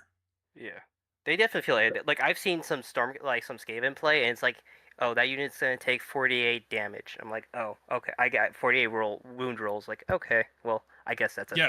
Unlike Stormcast, it's crazy. Unlike Stormcast shooting, Skaven shooting has the volume to compete with other grind lists. So like Ogres hit Skaven with charge mortals, and then what? Like, okay, I've lost 12 clan rats. Cool. You die now. Yeah, my rattling guns. Yeah. Enjoy getting hit by rattlings. Yeah. I think they stay A only also because like that list that everybody was running with the 2x6 rattling guns, everything else in that list that wasn't rattling guns got cheaper anyway. So like they're just back to the exact same place. So that's why I feel like they're A. Like everything else got. It's like us usually how like balancing works, right? It's like everything else gets worse, but we got better by like comparison, right? Yeah. It's like that's how Skaven feel right now. It's like everything at the top got hit, so Skaven are just gonna like, well, they were at the same level competing, so now they're just better. That Vault Wars list with the 12 rattlings, I think Zachary Shin took it. I think that's still good. I think they're still A tier. Yeah. Okay. Other S tier candidate beasts, because they are good, right? Beasts are a good army. How good? And they got they? points Yeah. cuts. They got I points mean, cuts. Bastigor's got points cuts. I haven't played against them that's this insane. edition, but team players seem to think they're the best army, and that usually Yeah, translates Avenged into Face is a singles good as army. well. Yeah. Have you guys played them? Yeah, I mean, No. no. Nobody Yes, wants I have, but not in a tournament environment. So Okay. yeah, Hmm. I mean, what happened to Beast? I know Beast scores went up by 20, so like I guess super think- efficient. like they just lose like their like free tactic getters, right? They just lose the shooter. Yeah, They just lose that, right? So like I guess that does Yeah. hurt them because like now Beast scores have to actually go and do objectives. You can't just have 2 units on each side and then just have 80 Beast scores moving up. So they're probably like I still think like they're probably like high B, maybe low A depending on the player because like they just lost like a unit. Really, I feel like, right? In that Yeah. 80 gore list, they just lost a unit, like 1 unit. They feel more A But tier that than Ogres list, do. that list was It's very beating people tricky. in like the second round. It was like insane. Not a lot of people are playing that list, so it's hard to just judge, the army off that one list. Like I think we should think about that too. I'm a bit shocked that that list can essentially come out to the next tournament again with very little change. Yeah. It'll be But an LBL. You yeah, can I mean, guarantee that. people It's a sleeper. people build. don't have those models really, like that many of them in most cases. So if you look at the army without knowing, like without the ability to just bring the 80 Bestigors, like they're certainly not as good of an army. But I can would you put them almost in like a B. But can you look at that? But Can you look at Beast of Chaos right now as like not that just like that list? Because I don't feel like if I feel like if you're a Beast player, right? Like you're only playing that list because your army's gone in 6 months. I have yet True. to see any other Beast list that wasn't just like like go out with the bang kind of deal with the 80 Beast Sigors is my issue with them, right? Like I feel like other armies like there's more variety, but like I I've yet to see any Beast Sigor list in any tournament that wasn't just 80 go forward. I've not seen like I don't know. That's just the way I've been looking at it. It's like I literally have not seen any Beast of Chaos list that wasn't 80 Beast of Course yet. Maybe we add a new tier, like we just don't have enough data. unknown, yeah, unknown. Yeah. All right, we'll just leave it off. Sorry, guys. We don't want to say anything if we have no experience playing against it. Okay. Here's an easy. What are the worst armies in the game? Like, what are the D tier armies that are just objectively too weak? And I'm gonna start with the Iron Jaws. Actually, just orcs in general. The entire orc war clans, both of them, are just too weak. Especially, and I'm talking about the book, not the index. I think Cruel Boys were like a B tier, A tier army. I think now the whole orc war clans is D tier. Even Big Wa is just way too slow to leverage anything that it's gonna do. Iron Jaws will get crazy point cuts, and then it'll be a good army, but right now it's just bad. Sure. Yeah. I wouldn't say they're too weak. I wouldn't say D. I'd say they're below average. You think they're C? What's Mhm. worse than Iron Jaws? I mean, Is there any army worse than that? They might even be F, dude. They're not like they feel like Gloomspite gets. Maybe Nurgle is. I think because Iron Jaws can at least brawl in the center and do damage. Problem with Nurgle is they don't do any damage. They don't have any hammer units. Yeah, and disease is pretty. Control of disease goes to your opponent. So if all of your damage is depending on what your opponent does, if they you don't want to give control of that to them. That's not good. I think they're both D. I think they're both too weak. Sure. Is there anything on that same tier? How's Fire Slayers? I've heard bad I think things. Fire Slayers is good. Okay. No, I think they're good. Okay, so it's like this. Like if you have a lot of shooting, you can deal with them pretty nicely. I think like Fire Slayers have the problem of being scripted, but I wouldn't consider them too weak. I think they can actually slap pretty hard in combat. And they have the tools to buff their movement even further. Like they already have like the movement zeal, the rune of zeal or whatever. And then +2 to move. Field Sergeant is something that's incredibly easy for them to get. Their points got cheaper on a bunch of things. They unlocked a bunch of lieutenants. I think they have a lot more options. I think if you spam like 40 Hardguard Berserkers with the +1 attack, 2 Grimrats, Noric Runefather, you can protect yourself from shooting with the Ashclaw rune. I think they're good. How good? I don't know. I'd be willing to put them in the hands of a good player at A. Otherwise, at least B. I think Fire Slayers are at least a 3-2 army now because they just put 200. They just put 200 wounds on the board with the ward. Yes. Like, and then they move. Like, then now they move faster. Like, yeah, and when you get ready to charge them with like Chosen or Vanguard, they're like, okay, fight first. Let's go. Yep. And do they still fight on death, or did they take that away? No, they don't. Oh, okay. But like also like their prayers are actually like good. Like their unlimited prayer, like -1 to wound, -1 to wound, -1 to wound. Pretty good. I think I can put them in B. I tend to agree with you that they have good stuff. They can survive if they bring the mass health. They can survive the slaves double tap pretty handily. I think Stormcast really outmaneuver them though. Like they just Stormcast zone control so well, and Fire Slayers don't have the speed or mobility to really deal with it, and their monsters aren't tanky enough to really get through it. The blocks will take a couple turns to die, but Stormcast can pick it apart over a few turns because we have the power through Vanguard. Paladors are so silly in that matchup. I agree. I think it's like more like if you don't have the maneuverability and you have to fight Honest Warhammer, I think Fire Slayers brawl really, really well. Are they the best brawler army? It's a toss-up because it comes down to things like dice, individual player positioning. I think in terms of tools, they have some of the best brawling tools imaginable. I think with the prayer for -1 to wound, with Gotrek I think Gotrek is playable in that army personally.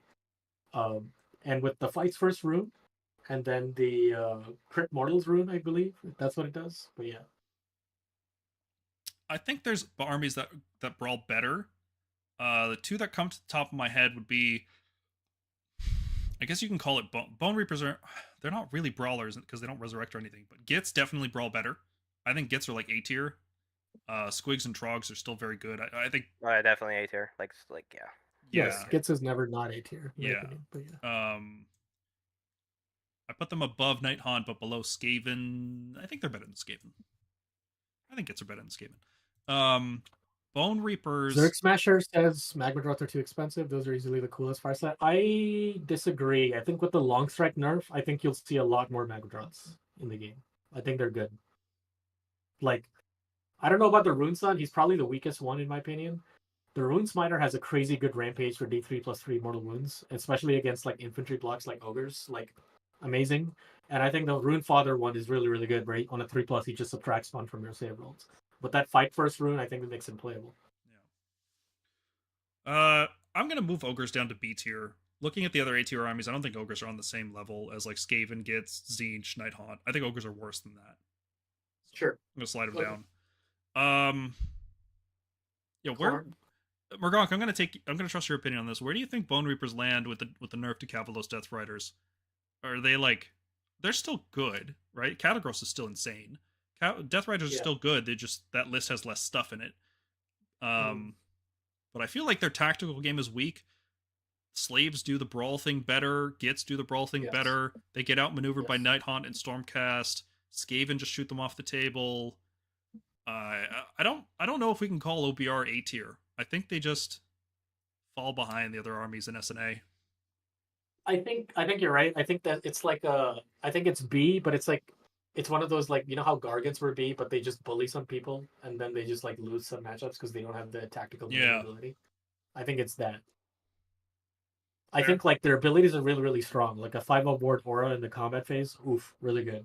+1 to save, really, really good. Exploding hits, Cavalos Death Rider is still good. Morghast still punch like nothing else in the game. They have that 3-up ignore for ignore manifestation damage, 3-up ward against those things. Pretty good. We might see people pivot to Archon now instead of Catacross and just +1 save all the time. But fundamentally what that army does is like it's Bonecast Eternals, and Bonecast Eternals is not a bad place to be. So, Bonecast without the teleports, without reserves, without well, Tyrannical return. they have a worker without a worker warband. Yeah. Tactics. That's fine. Okay. I would say B, high B, and A sometimes. I would agree with that, like a B plus. Yeah. Mm-hmm. Okay, Seraphon, where is Croak and Croxagores going to land? I think that build is A tier. I don't think I think it's low A tier, but I think it is A tier. I think it just loses so hard to Stormcast. It is hilarious because Croak just gets shot off the table every time. I mean, it's hard to shoot Croxagores to subtract the worst one. That is, I think. That's the one you just shoot people will Croak. be running. You shoot Croak and you pick apart the Croxagores hit and run tactics with javelins and such. But yeah, I think it's also A just because it's like it's gonna be some armies that just they can't deal with it. It's just gonna be so oppressing. That's why I think low A. 10-inch move. I'm pretty sure they have run and charge. Speed of Huanchi gives them run and charge. Yeah. Sounds right. Yeah, pretty. Yeah. So, and I mean, they're one of the armies like again, they can brawl pretty decently. Croaks, they do multi-phase damage now. They don't do shooting. Arc of Sotek at 230 is really interesting. If Croak just had 20 health and you didn't have this random death thing, I'd say they're better. But as long as Croak can just randomly die to ping damage, there's always going to be a chance that like it's going to lose games, and that's going to lower their win rate and their consistency. I think Bastiladons are really interesting. I think with the 230 points for 2-up save, mortals 20 attacks with mortals. I think it's played. Mm-hmm. Okay, let's go quick because the baby's stirring. Okay. Lumineth, I think B. I think the point nerfs have really hurt them. It's really they have some interesting builds now with Stoneguard, like the Stoneguard stuff. Yep, a Volinor Stoneguard looks good. Slick Blades, River Blades are a fantastic unit. Really, really good unit. It's like if Vanguard Hunters were a good unit, that's what River Blades are. Mm-hmm. Tech lists. Dawn Riders is so good. Yeah, they're so expensive and they just get stuck in combat and whittled down. Like, I feel like Lumineth players need to get away from Dawn Riders. They need to go into Sentinels and River Blades. Because Dawn Riders, they always get stuck in combat. Everybody knows how to play against them. It's so hard to get the charge you want. Yeah, I think people Techless, I don't know, but I think Avalinor, Sentinels, River Blades, and Stoneguard, I think is playable. Yeah, a Volinor Bodyguard with Stoneguard is actually pretty good. Yeah. Okay, Deepkin, I also think are B tier. I think they're higher B tier than Lumineth. Idoneth is like huge. Always like a sleeper army. Like as soon as the meta shifts into high health, low save, like as soon as Slaves and Stormcast aren't the S tier, I think Idoneth shoot up. Yep. They just don't have the rent. What's wild is like they survive through speed. Like Idoneth's whole thing is like they're one of the fastest factions out there. But Slaves is just outspeeding them right now. What Slaves is doing is what Stormdrake Guard were doing at the beginning of 3rd edition. Yes. Where they're just outspeeding Idoneth to the point where I saw a game, I want to say with Jordan on the Season of War channel, where he had backline everything. It was touching the back of the board, and the Slaves of Darkness literally got to him with 36 charges, and the game was over. Almost over. I mean, he got it. The Slaves player wasn't even running like an optimized list. He was running Abraxia, I want to say, with like a Chaos Sork Lord or something. So not even the Bellicor list. So that's what Idoneth player was able to. Jordan was able to pull it back, but like in the full matchup, I don't know. Like Idoneth, I don't think like Slaves just gets to them better than Idoneth can get to them. I think Idoneth has a bit of a buff with like the Turtle's a good prize beast target, right? Well, they already run Achillean Beastmasters as their main sub-faction, so it doesn't matter, because that does the same thing. But this frees them to not run that. Still bring a Leviathan, bring Reavers, which are an insane unit. Yes, and then teleport them near terrain and shoot. Yeah. I think it's going to open that build up. But the problem is that build goes into 3-up saves and doesn't really do anything. Yep. Yeah. Okay. Let's see. Flesh Eater Court's got huge buffs. I think Flesh Eaters were D. I think they were A if you were abusing Lords of the Manor. But if you were a more sensible player and you weren't doing that, they were a very bad army. How much have these changes helped them? At least B. I think they're at least B. Maybe yeah. A. I think they could be A. I'm going to change my mind. At most B. I don't think they're A. I don't think they're A. Like mid B, like probably around. I think Yeah. they're about as I think strong they're as at the Ogres. same as like Deepkin, right? Like Yeah, there's yeah. some like they can really take advantage against some armies of what they're trying to do. Yeah. Other armies like they can't do anything to like Nighthaunt, Slaves, and Stormcast most of the time. I think Even they're Skaven will pump them. I think they're worse than Lumineth. About that good and B. Yeah, I think that's right. I think they can be better than Lumineth. I think they're better. Okay. Yeah. All right. All right. Hedon Knights of Slaanesh. They can now get crit hits with their battle trait on mounts, and I think this is very good. But I don't think it's good enough because I think Slaanesh is just a worse version of Lumineth in almost every way possible until their points get cheap enough where they can start throwing away units, like give them run and charge to throw them away. And I don't think they're there yet, but they're very close because Demonettes are scary, Bliss Barbs are scary, Slick Blade Seekers are scary. All of these are really, really powerful offensive units. And at some point, they will continue buffing Slaanesh until you have enough of those units where they lose 1 or 2 and they can still win the game. Right now, if you kill all their Bliss Barbs round 1, they lose. If they have 2 units of Slick Blade Seekers and you kill both of them round 1, they lose. There's almost no coming back for them. But if there's 1 more of those units on the table, they can come back because their damage is so high. But they're so fragile. So I think Slaanesh is like C tier, but it's hard to judge because I don't think many people are playing it right now. They feel like F tier to me, to be honest.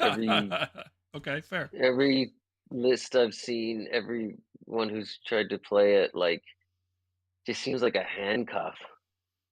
It does seem bad. I don't. It's tough. F is really hard, man. F is like Gits in 3rd edition before they got their book. To me, that's an F tier army. That's like just trash. Like you're gonna go 0-5 kind of bad. I think Hedonites are gonna win. Yeah, like 2-3, sure. 3-2, somewhere in that range. I don't think they're You're that right. bad. Mm-hmm. Like we don't even put F tier on our tier list anymore because game balance got so good that we didn't need an F tier anymore. Is there an F tier army though? I'd throw them in D then. Okay. They're playing the Idneth game, right? That's what they're doing. They're basically Idneth. Yeah, I said they're basically Lumineth, but yeah, it's kind of the same thing. I would say they're Idneth. They're the same. The Bliss Barbs are Reavers, Slick Yeah. Blades are the Eels, and that's what they're doing. They're Chaos Elves. That's what that army is. Yep. What do you think, Vince wants them to be Chaos DOK. I think they're Chaos IDK, but sure. C or D? What do you think? Low B. Slaanesh low B, really? Interesting. Bottom of B. Okay. We're torn. I say John says D, Morgonk says B, I say C. I guess we'll see what David says. Okay, Sylvaneth. They still just don't do enough damage. Right? They can flap about their wings until Slave Sargark just tables them. That's what they're doing. Yeah. The woods are really good against javelins, and anytime Sylvaneth get popular, I think that's bad for Stormcast, but we just pivot into axes, right? Like No, because that's the thing. The woods is only good against us. Yes. Against everyone else, it's a liability. Yes. Like, do you really want ogres to have a closer charge target? Or like slaves? Or iron jaws? Like, yeah. Come on. Yeah. Sylvaneth don't seem very good to me. The bodyguard thing also hurts them because Alariel loved to charge in and have a bodyguard and be -1 attack, right? So I think they're C tier. They're not as bad as Iron Jaws, right? Like they still shoot. Kurnoths are actually okay shooting, not terrible. Yeah. I think they're C. I think they're C. Okay, David, we need your opinion. You're the tiebreaker on Slaanesh. How good do you think Slaanesh is right now? Oh, they're B. I saw them in action. The point cuts are significant enough where they could actually lose a unit or two, and they'll be okay. And they're still. I think they're B. I saw them in action in a tournament setting. I saw them in action. And I do think they're B. I do 100% think they're B. Okay. What I said, David, was like they're basically Idneth, Chaos Idneth, because they have Reavers, Blissbarb Archers, and they have Eels, run and charge Eels, Slick Blade Sleekers with crit 2 hits on both their weapons. their cavalry has gotten cheap enough where you could bring all the other support stuff. So like your cavalry don't have to just like it's like Deepkin. Like you don't have to just send everything forward. Like you could actually play like this picking game off with Slanesh now. They needed those point cuts. I mean, I know they were overcosted for a while. So I think but I think these point cuts like actually like lets you bring. They got like the extra unit or two that they needed. Yeah. With these point cuts. What I was saying is that they have really high damage, but they're so fragile that as soon as their points get low enough that they can they can lose 2 units, but still have enough stuff on the table to win the game, they're going to be fine. And you're saying the points are at that level, so. Yeah, okay. I feel like especially like in this tier list that we're using, like I feel like a lot of these other matchups that they're playing against, like they're B. They could trade, and they have the units to trade with these other armies. I think if you put them against like obviously like slaves or Stormcast, where we could just like pick like just just teleport in front of them, shoot both 2-3 units of their hammers, and then be done with it. Like that's different. Yeah. But like a lot of these other armies that don't have that, like they're fine. Like they could easily like they're okay. Yeah, offensively they feel really good. It's their defense is so bad. So it comes down to points. As soon as they can trade, they seem okay, at least. Yeah. Okay, so I think I'll put him bottom of B. I was gonna put him top of C. I will say that our boy Oblivion, I think is his Discord name, won Best Painted with some Heat of Knights at Du Bois, and it was the craziest paintwork I've ever seen. It was incredible. Okay. Okay, Caradron. They don't feel as bad as Nurgle and Orcs, especially now that they just have -1 hit all the time rather than just against shooting. I think they're C tier. I think they still get overrun by most melee armies, and Forbidden Power just counters them, and every army has access to Forbidden Power. So I think they're C. Am I sleeping on them? No, I think they're C. I think when their book comes out, they'll be A because they're going to do the same thing with Thunderers again. I don't think they learned their mistakes. I think the book's going to come out. I think the book's going to come out in a year, and everybody's going to be like, oh yeah, everybody just suddenly has KO again. That's what's going to happen. Yeah, it's like Ironclad and 30 Thunderers, right? That's the list. Yeah. You hopefully redeploy. You hope your opponent fails the Shards cast, and you redeploy, and you keep shooting. Yep. You keep shooting, and if you do well, you win. Otherwise, you lose. Yeah. That's it. They got to redesign that army. Taking away the teleports was a good starting point, right? Like with Ideneth. I think taking away Garrett is starting point. Like I want to see your models on the table. I don't want them off exactly. The side. Yeah. It's hard to keep track of what's in where. It's just not very thematic. It's like they're redesigning the army. Like when they got rid of Ogre charges until they brought them back. When they got rid of Forgotten Nightmares, they're redesigning the rules of certain armies, and I can't wait to see what they do in the Battletome. I hope it's cool. Cities. I think cities is like low A. Yeah, especially with Field Sergeant. No, I think they're better than Seraphon. I think what they're doing. I think they're better than Nighthaunt too. I think they're better than Nighthaunt. They can take very good advantage of Field Sergeant. They've got huge body counts with wards. Orders are great. They've got. Yeah, that's pretty much what they're doing, right? They're just bodies and orders, but they do it well. Bodies, orders, wards, and their like prayers are good. Surprisingly, it's kind of like they have a really bit of everything. Yeah, and they can brawl surprisingly well because that stupid sorceress. If you get into combat with that executioner block and the sorceress behind them, you're -1 to hit and wound. Like. Mm-hmm. That's really good for like a single 120-point wizard hero. That's crazy. Yeah, the problem with the sorceress though is if you're within 3 inches of the front line, that means you don't get lookout sir against deep strikes, and that means you die.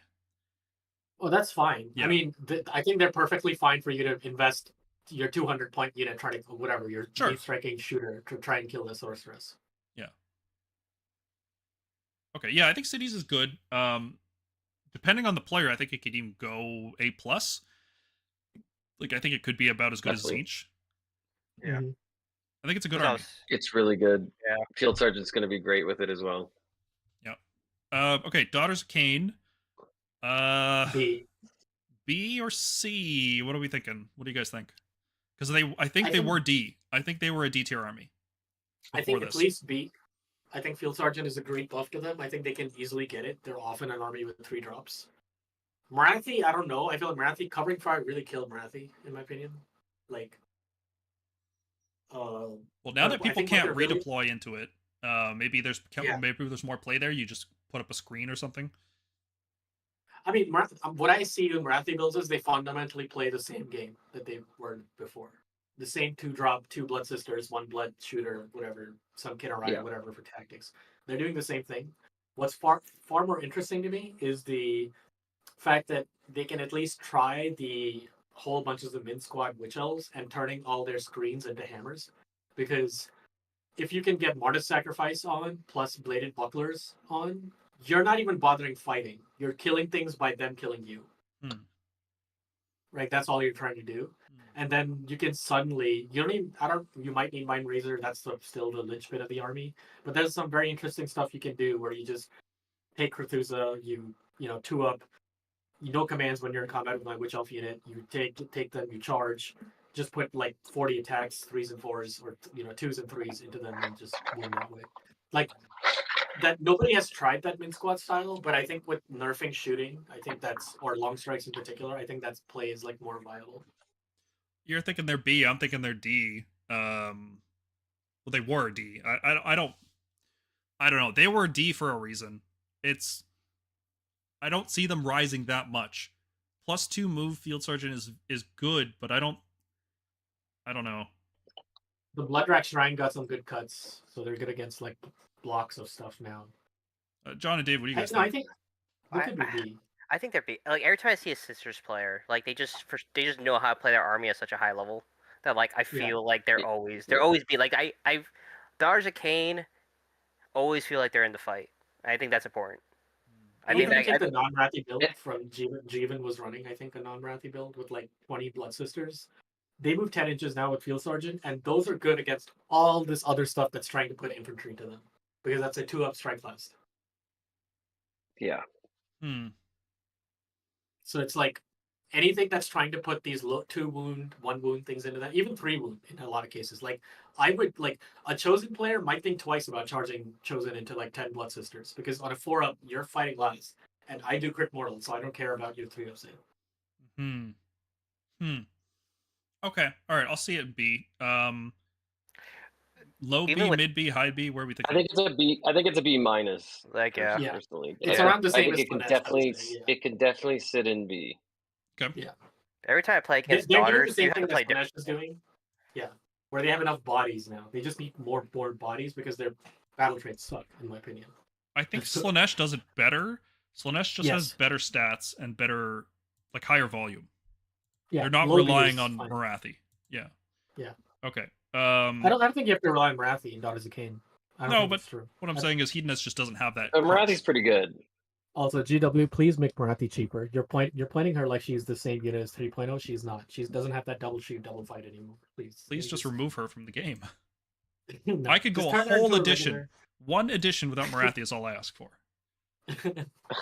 We had an edition without Nagash. Let's have an edition without Marathi. It was great. Okay, Soulblight Gravelords C? I don't know. I'm gonna. If Rob's still in the chat, Rob, man, tell us. No, they got some good point cuts, didn't they? And they got some more exemplars. I think they're like low B. Yeah. They still just put there's some armies that just like a lot of this stuff in B and A, like you just put a lot of trash in front of you, and it's really annoying to cut through. There's a lot of it's hard. Zinch is just putting blue bars and pink bars in front of you. Zinch did the grind style the best. Yeah. But that got nerfed pretty significantly. Like the nerfs to horrors are pretty big. What does damage in a Soulblight army? Like how do they actually kill you? Graveguard? That's it? I think Graveyard. Blood Knights? Do Blood Knights get any buffs? Rob said Blood Knights suck. Okay. Yeah, I believe Rob. So, yeah. But they just play control really well, and they just put trash on the board. Like you have to go through 300 wounds. Like you have to survive a map against them with 300 wounds. That's gonna come back. Soulblight the same tier as Ossiarch Bone Reapers? Oh wait, Lonko Bai and Avengary might be playable if long strikes are out of the game. The thing is, why do you guys? I mean, I was painting at the moment. I wasn't quite listening, but why is OBR B? Wouldn't we say OBR is like an A minus, maybe an A even? No, those lists that we were building were extremely tight. Okay. Yeah. So the 2 units that got raised were Cavalos and Cavalos Death Riders and Catacross, which means they have to Right. lose a unit. Now, in the Yeah. combat game, they're still good, but it means their primary plan is to always just kill you. They don't have enough board presence to run like a tactical game where they're like taking up Yeah, different which board is rough. positions, Totally. getting battle tactics. Their only hope is to roll up in your face and kill you. And they don't even have Mhm, super high mhm. volume either. They're going to struggle to deal with huge blocks of 5-up ward, Cities of Sigmar units. They're going to struggle to deal with all the clan rat spam with rattling guns, also pinging them down. Trogs are still good. I think Trogs are still good. I mean, Trogs are still good. the OBR Yeah. lore, the OBR lore sort of takes care of that. Bone Reapers are like a brawler army that has no sustain to it. It's weird. It's like they play like a actually, I fast agree. army, but they They're want to B. brawl. They're a B. They're a slow brawl army. So And there's nothing death about them. No unit recursion, Okay, no so- model recursion outside of Mortec Guard, so I don't know what they're doing. Mhm. is Soulblight on the same tier as Bone Reapers? I think Soulblight is 1 tier below Bone Reapers. Sure. That's hard to say. I still think they're like low B. I'm looking at like yeah, the well, other I think things for we the haven't. Stormcast. Yeah, I mean, yeah, I thought we were looking at it that way, but I feel like the heroes are really easy to hide, and they just flood the board. They're essentially doing what Fire Slayers are doing, but they do it. They just have all this control instead of damage.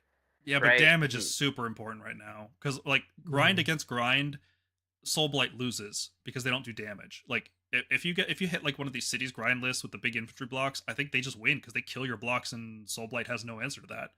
Like the I slaves. think Graveguard and Loka Vi with an Evangry Lord could be an answer to that. Could be. Like I think in this they can case try. too, it comes down to battle plan again. Not all armies sort of have that caveat, but Soulblight do. Okay, Because how they control and how they can bring things back and how they can just tie you down and they're like annoying to get through. Certain maps are difficult to play against them.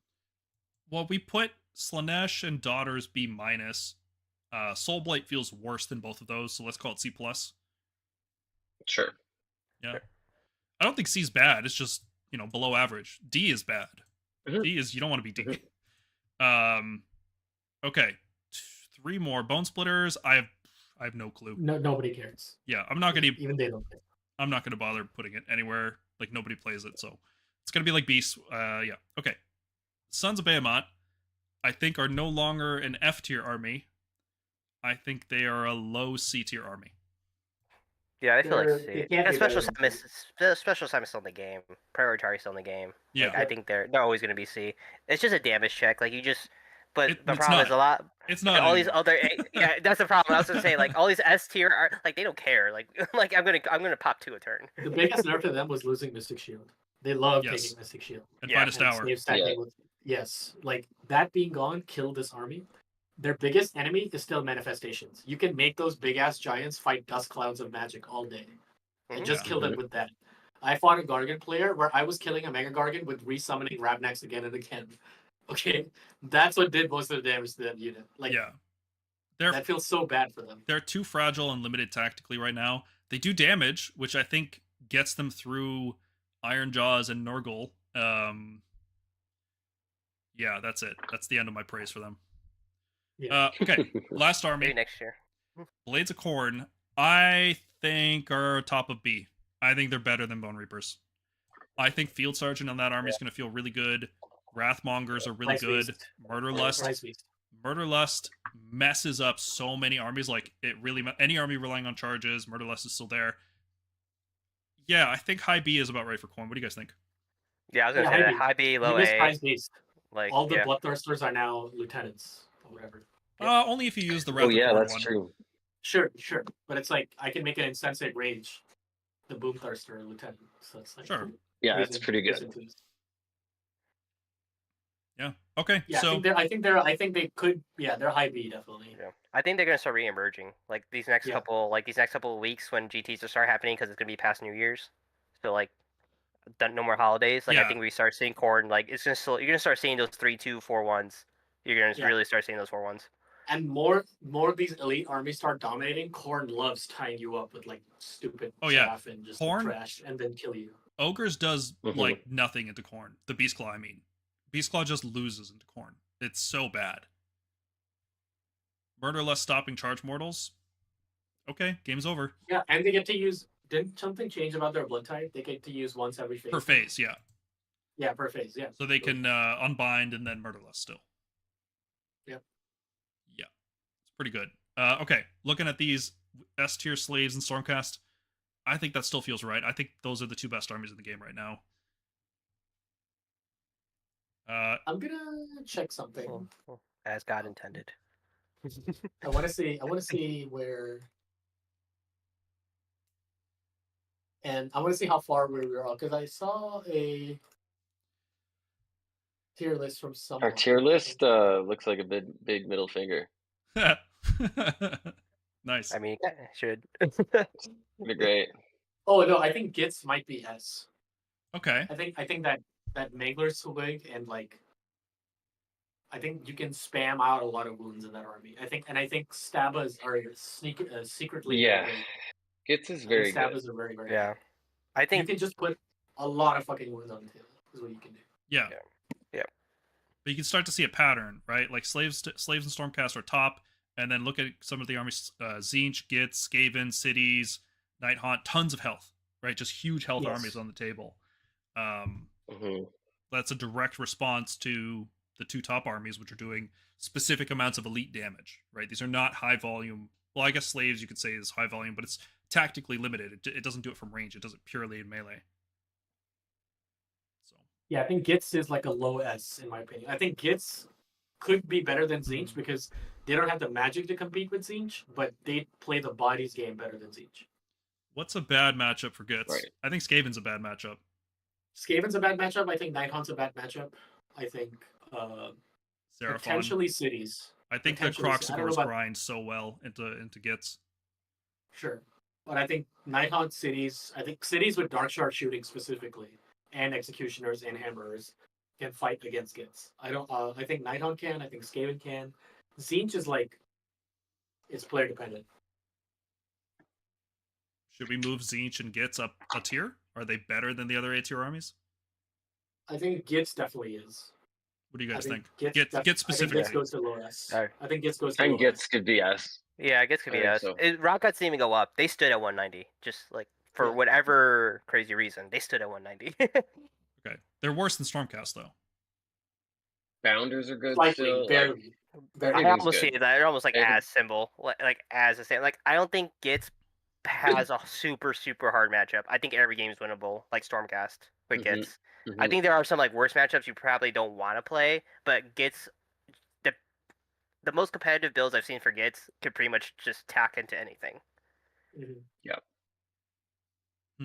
I don't think there's any matchup they would look and be like, oh, I can't win this. I think like they have enough health and bodies and recursion, especially unit recursion, which is really important. They're the only true remaining death army that can actually then compete with like slaves if they want. Because remember, I think their recursion is a command point. It's not like a dice roll or anything. Yeah, just one CP. That's it. Yeah. There's nothing else tied to it. It's not like FAC. It's not like anything. It's just one CP. Your shrine has to be alive. Yeah. Yep. So it's not like they're trying to constantly roll 4-ups. Yeah. Sure. Okay. In the B tier, is there anything here that should move up or down? We've got Blades, Bone Reapers, Deepkin at the top of B. Should any of those go up to A? I don't think so. I think they feel right at B. No. Yeah. Maybe Ogre Maw tribes we'll yet to see what happens, but we'll see. I think Maw tribes bullies a lot of these armies, but I think they struggle into a lot of the top armies. Even with this stupid charge mortal thing, even with gluttons being a thing, yeah, I think they still struggle. Maw tribes could be high B, like beastclaw raiders at least could be like just below 4, or just below, because like Ossiarch wards kick off in the combat phase. So if you're doing a bunch of charge mortals to an increasingly elite army that has like very low health pool, I think you can. But like, you can mess them up. Like, then you look at I guess you can absolutely mess them. Faster armies just kill you. Shooting armies just kill you. And Lumineth is faster. Blades of Khorne has Murderlust. Idoneth are faster. Flesh Eaters are faster. I think BCR could beat Lumineth. I don't think Lumineth has the damage to kill BCR reliably. Dawn Riders on the charge are great. Sentinels are great. Riverblades are great. Anti-hero. Riverblades are actually surprisingly good. I think Lumineth have a pretty good matchup into that. Yeah. Okay. No, I don't think anything in B needs to move. Okay, that looks good. I think that's going to be our tier list for this. Our predictions for, I guess, for LVO, right? This is what we think LVO is going to look like. This is the field to beat. That's about right. Yeah. I think we're gonna see a lot. Yeah, I think we're gonna see a lot of slaves. Stormcast gonna be interesting. It's gonna be pilot dependent. But yeah, that all looks right. Oh, good thing we got some good pilots then. Yeah. Okay, all right, that's gonna do it. Closing thoughts on the Battlescroll. I think it's a really good step in the right direction. I hope they keep doing huge changes like this. If they give us one of these every 3 months, I'm gonna be very happy with this edition, because it's by the end of 1 or 2 years, it's gonna be a really, really good game. I think 4th edition started out kind of bad, at least compared to what 3rd edition was. I think the end of 3rd was really good, and yeah, let's see more of these big cuts. Love to see it. What do you guys think? Final thoughts? Yeah, I'm happy with these big changes. I hope they just, like you said, I hope they continue them. Like, I don't mind grenades being dropped on the meta. Sometimes that's just nice. You know, it's a breath of fresh air. We're not all playing. You're not, we were joking earlier when the indexes came out that we felt like we could pilot our opponents' lists because we just play the same exact lists over and over. It's like, Yeah. okay, I know. Yeah, it's like seeing, like, I want to see more variety in the game. I think the sub-commander unlocking for a bunch of war scrolls was definitely the best move they've made in a long time. Yep. It made a lot of lists viable. I still think the game is revolving too much around some armies being really able to just, like, pick off the double and just kill you. And, like, a lot of the armies, even in, like, B tier, for instance, or A tier, like, I know S tier exists, but a lot of the armies in B and A can also do this. If, like, ogres are in your face, like beastclaw raiders, and they double you, the game's probably over. So I hope, like, that goes away and we start seeing, like, IDEF, for instance. I want to see some Namorti lists. I don't want to constantly be seeing Achilles Beastmasters, for instance. I want Ossiarch to have interesting builds, but I guess we'll have to wait for the battle tome for that to really happen. Mm-hmm. I hope the battle tomes they stick with trying to release them as quickly as possible. I'm not sure if they will. I'm not sure they'll just reprint 6 of them. Like, but yeah, it's like, bro, if you're gonna just release indexes, just give us like 10 at a time. What are you doing? Like, if they're gonna be functional reprints, don't make us wait like 4 battle tomes a quarter. That's stupid. They've shown a willingness to errata battle tomes that immediately come out, not just like FAQ or like balance changes, like to nerf stuff. They're buffing stuff in battle tomes. Is there a chance we get a 4.5 book? No, we'll get a campaign book. Like, we'll see the Ruination Justicar unit, maybe. Yeah, that is missing. So, like, what happens in June? Our shooters just go down to Vigilors and Night Judicator Raptors. And Long Strikes. Raptors, yeah. Mm-hmm. Yep, that's it. It's like cool. Hurricanes, I guess. They needed 3 more inches. Just 3 more inches on their weapons. 12 is way too short. Yeah, it's like a dragon breath. 12? I thought it was 10. Hurricanes are 12. Okay. It sucks. Yeah, it sucks. It's pretty bad. Yeah, we'll see what happens. It'll be fun. We get to do another Battle Tome review, right?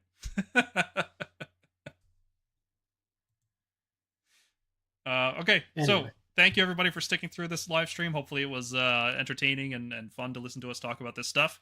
Coming up next on the channel, I think we're going to do a tier list update, because this Battlescroll, I didn't want to, but this Battlescroll's been pretty big. It's shifted a lot of our priorities in list building, so we'll put out a quick video. We'll try to keep it like 20 minutes. It'll just be a single slide. It'll just show the tier list, and we'll just talk about the changes. And then after that, we've got Lords of the Storm coming with list building. So if you are doing some Stormcast list building, make sure you jump into the Discord server, put your list in the channel, and if people like it enough, it'll get featured on the podcast. We will talk about any list, no matter how stupid you think it might be. Like, one time we showed off a list that was just like, oh god, it was Watchtower's list with like Griffhounds, like it was like 30 different units, and it was just all chaff, and he was just trying to plug up the board, and that made it onto the podcast. So, like, if you've got a list, it's funny or cool or strong or whatever, feel free to drop it in the Lords of the Storm channel, and it might get on the podcast. And from there, I guess we should probably start working on how to counter slaves, right? Forbidden power. 30-second video. We'll see what LVO brings. If LVO doesn't nerf them into the ground, like the first balance update after that, then we will make a how to counter Slaves to Darkness video for sure. So that's it for us. Thanks everybody for tuning in during the holidays. I hope you guys have hope you had a Merry Christmas. I hope you have a Happy New Year. Yeah, this has been great. I can't believe my baby stayed asleep the whole time. That's awesome. Fantastic. Yeah.